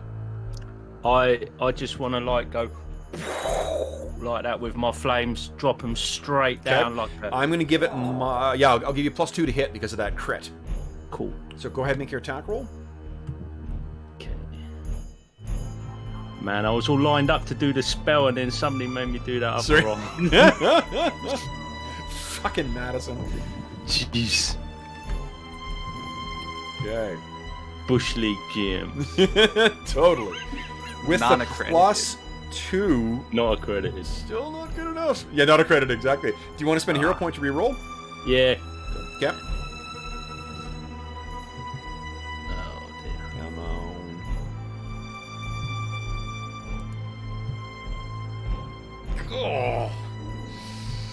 Oh, so you unleash, unfortunately, in spite of your amazing positioning, it misses this as it's thrashing around in combat with your allies. Albrecht, what are you doing? I am hurting, so I'm gonna open with some battle medicine. Okay. Now that is a manipulate action as well, so if this thing has a reaction, which we know it does, it would... But what you could do is you could step. You could spend your action to step to take a 5-foot step, basically, and not attract reactions. Okay, then I will back the heck up here. Okay. Then do the battlefield medicine. Yeah. So go ahead and make a medicine check. And is that okay? I think battle medicine is a 2-action. Or no, applying treat wounds, is that 1 or 2, guys? We've looked this up. I will check. We've looked it up before, but I think it's... Here we go. Treat wounds is... Oh, actually, it's not treat wounds. It's battle medicine. Yep. Feats. I've got it open here. 1 action. Nice. Okay, so that means you'll still have 1 more action. Whoa! And 20. Nice. So roll 2d8. That's how much you regain. 2d8. Nice. Back up to 11. And you still have 1 more action. What would you like to do? I am also going to use my... I'm going to drain my bonded item. Nice. What is your which bonded I have... item? Mine is a little pendant medallion silver chain. I don't know exactly what it looks like exactly. Okay. Maybe some sort of wolf's head or something, but it's... Well, no, I don't want to... That's another franchise that we won't name. But this is a family sigil. Nice. This is the crest that we use. Yeah. I'm gonna look right back at it, even darker in face than before, almost a flame in my eyes. You are a bastard. Let's try this again. Stay still. And I'm just gonna command it to essentially. I'm gonna try to like stun it. Well, I think you need to do that. And your dream bonded item doesn't. It gives you the ability to cast it again. It doesn't automatically cast it, but you have that. Now. Yeah, you have that again now. Oh, okay. So it essentially unlocks the spell slot for the next. Exactly. Yeah. Okay. Cool. Angus, what are you doing? All right. I think I set this up to roll it correctly. So, magically enhanced claymore. 2-handed. Oh no! Yeah, 20. Oh God! Bye bye. Wowzers! 20. Ooh. Oh So my it's God. actually 26 damage because the additional damage is my 2-handed roll versus the 10 damage is my 1-handed roll. Okay, so give us the description that reduces this thing to 1 hit point. Oh God! So it's Angus. Just he's been patient. He's got this webbing around his feet, but he doesn't even care. He just sort of twists around, raises up the sword, and one just perfect strike right through one of its legs, and there's a sort of blaze of blue light as he hits, as the energy that he has put into his sword, and I still have another attack. Nice. Do it. Good. Here we go. So this is Minus -5. Finish him. Yes! Is it 17? 17 is not going to hit. You got a hero point. But I have a hero point, so why don't I do it? Hell Let's yeah. go. Come on, no. Oh, Okay, you still have one more action. You want to take -10 for a third attack? Might as well. Oh, I already got my critical, so I don't think I can roll a nat 20 again. So why don't I... and it's an attack to try to get out of the... Yeah. But what I could do is I have my special transmuter physical boost transmutation, so that the next athletics check I make, I get a +2 on it. Okay. And it's only verbal, so it doesn't have a manipulate. Okay. The physical boost. Boom. Awesome. Okay. Excellent. Oh, this thing's turn. It rears back. That horrible fucking blue power leaking from it still. Weak and crippled and bound, she repeats. Screeching and crying, it runs. No one's got a reaction, right? I got It Not yet. races. 1, 2, a. Do I have a reaction? 3, Do I get 4, attack of 5. opportunity? It goes running to the edge of the dock, and basically, as it hits the edge, you see it leap, and then it collapses into a pile of tiny spiders. And Wouldn't I have a reaction? Only Nope. if you get it from your class. yeah, only if you get it from your since class. you're- They've attacks of opportunity are a thing of the past in PF2. Okay. Yeah, Really you only got a fighters. multi-class into fighter. Yeah. Okay. And this thing disappears off into the darkness. I'm gonna kill it. I'm gonna kill it. I don't think you're going to be able to reach it. It has might be able because to. with your unless you go diving into the water. I have a trick. Sorry. Okay. Well, let's. Valeria, what are you going to try and do? And she's going to get to the edge of the pier and see if she can spot it. The with distance one action? of your so the token is there just because I'm out of map, but Okay. it would actually be 80 more forward, so you wouldn't be able to see it. Okay, so she is just. Would Jacob be able to see it at all? Maybe point it out. No, because remember he's got no dark vision. So you go racing to the edge of the deck. What do you, Doc? What were you intending on doing? She was gonna pull out her lesser bottle, lightning bottle, and just chuck it right at the mast to hope the little one damage would out Okay. all the fire. So you get to the edge of the dock and you've got that thing in your hand and you're kind of cannot see it. What are you doing? Can I see any ripples of where it might have gone? Because she really wants to kill it. You can see probably ripples in the water, but it seems like there's 20 or 30 of these ripples as each of the individual spiders has kind of gone off in one direction. Well, I'm gonna try hope against hope, just to hit it. Sure, going through. He's gonna like lob it up in the air as high as he can, so when it comes down, it hits the water hard enough. To Sure, go crack. ahead, make your roll. How Kind of about arcs a out. hero point? Sure. I'm gonna hero point that, Yeah. just because I have some to spare. Come on, natural 20. I want to kill it. Damage No, aside. didn't roll. Okay, whatever. Okay, so you get there, and you hear the last thing you hear is this kind of wounded voice. See you again, little mouse. And it's gone. So, Vera throws her head back and goes, "Damn it!" you tear Angus from the wall. You look. I want to burn all those eggs. Excuse me, I think... Before we What? leave. No. You tear me from the wall. I don't tear myself off. Okay. Well, let's do this. You know what, guys? We're over time right now anyway, so maybe let's end the session here, and we'll pick up here next time. All right. Okay. So we have plenty of stuff to... There's still... if you guys do choose to look through here, I don't want to rush things, and I don't want to keep us later than we already are. So, but what we will do, though, is award some XP.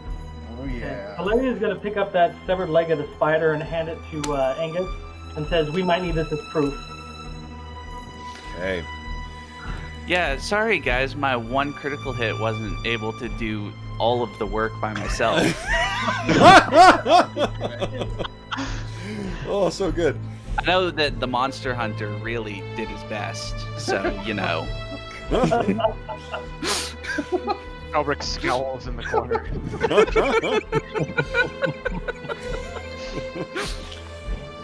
Oh, that was awesome. Valeria throwing around her necromancy. It's like, yeah. That was fucking great. I made it great, and it's worth reiterating for the viewers at home. We're all one class. We're all wizards, right? And Yeah. everybody behaves totally differently, and it's great. So what is the evoker like class specialty? Just damage. The evocation spells. So I do, because I'm not sure I did those with my. Did I get any extra damage? I don't think I did. I just wrote down the. I don't know if you get extra damage. Let's see, evoker. Evocation, you have raw power of magic, create and destroy, you call forth elements. You get additional first level evocation spells such as Shocking Grasp, yada yada, and learn Force Bolt school spell. So Okay. I didn't see you use your school spell like So your just spells is what I get. Okay, additional spells. Yeah. But Just Force Bolt, spells, just magic. Just magic. Well, no, but I was hoping like, I mean, it's a little too late now. But if I had known that I did extra damage, then we would have I actually don't killed think it. it's actually Force Bolt. You get a focus ability to use as one action. You get it's like your magic missile, but it only is one action and immediate damage. Okay. Oh, as you get higher level, it heightens automatically. It's pretty cool. Guys, you gain a total of 280 XP. So 280. 790. And remember, when you hit 1,000 XP, that's when you ding. So, you are getting, I believe, what is your total right now? Oh, and Bodo, I know you missed last session, but you've had to sit here patiently and basically do fuck all. What did you got? What is everyone's current XP level? Mine is 790? 790 for me too. Yeah. Bodo, Mine you is can go ahead and 890. set. Yeah, you can set Keela's at 790 as well. Cool, thank you. You're very welcome. You've been very patient for sitting through. I know, unfortunately, we kind of wrote you. Well, I wrote you into a corner there. So you are. Yeah, way to go, Kev. It was cool. All right. Yes, sorry about that, Bodo, man. I never should have done that. Before we forget, I want to heal Keela as it was medicine. Yeah, so well, we're gonna pick up basically right in this moment afterwards, because there were people banging at the door trying to get down here. So I think there's still potentially things to deal with here. And Light is on fire, all of it. let's transition here from this great music into the kind of what we're using as our campaign score here. All right, so for those listening at home, for Flame in particular, who's joined us the whole way through here. Flame, thanks so much for joining us all the way through. And for everyone else who has joined us either live or on a later date, thank you so much for joining us back in the Great School of Glantri campaign. As always, if you have any comments, questions, or concerns, please don't hesitate you could leave a comment in the comment section of the video. You can also reach me on Twitter at Dungeon Musings, and you can also reach me by email. My email address is dungeonmusings@gmail.com. In addition, if you follow a link in the description of this video, you can join us on the Dungeon Musings Discord server as well, where we've got a channel dedicated to this particular campaign, as well as all the other campaigns we run and a bunch of other kind of stuff. So if you want to talk to the players directly or myself, you can reach us on that. In addition, you may note that there is a link to something called Heroes Save Villages in the description of this video. That is the charity fundraising campaign that we run on the channel. We don't monetize the channel in any other way. We don't run ads. We don't have a Patreon. If you are inclined to toss any Galantrian ducats in the direction of the channel, I would encourage you to click through that link and learn a little more about the Heroes Save Villages initiative, which benefits the SOS Children's Villages International Charity, a really terrific charity that's active in over 130 different countries that benefits over 80,000 orphan and abandoned children. You can learn all about the terrific programs that SOS Children's Villages puts on for these kids to provide a stable, nurturing, and supportive environment for them, to give these kids really a chance to have a childhood. And any donations that are made through that go directly to help the kids who benefit from SOS Children's Villages International. None of it is eaten up by a middleman. None of it goes to the channel. Last but not least, first off, I should say I don't want anyone to feel obliged to do that, but if you are inclined to toss any money in the direction of the channel, that's how I would encourage you to consider making that donation. Last but not least, I want to thank all my brave students. So, Brandon, Bodo, Arlen, John, Colin, and Andrew, thank you so much for joining me this afternoon. Facing some... this was great. Thank you very much. Excellent. Cool. So, once again, for those listening at home, thank you again for joining us back in Glantri. And until next time, happy gaming.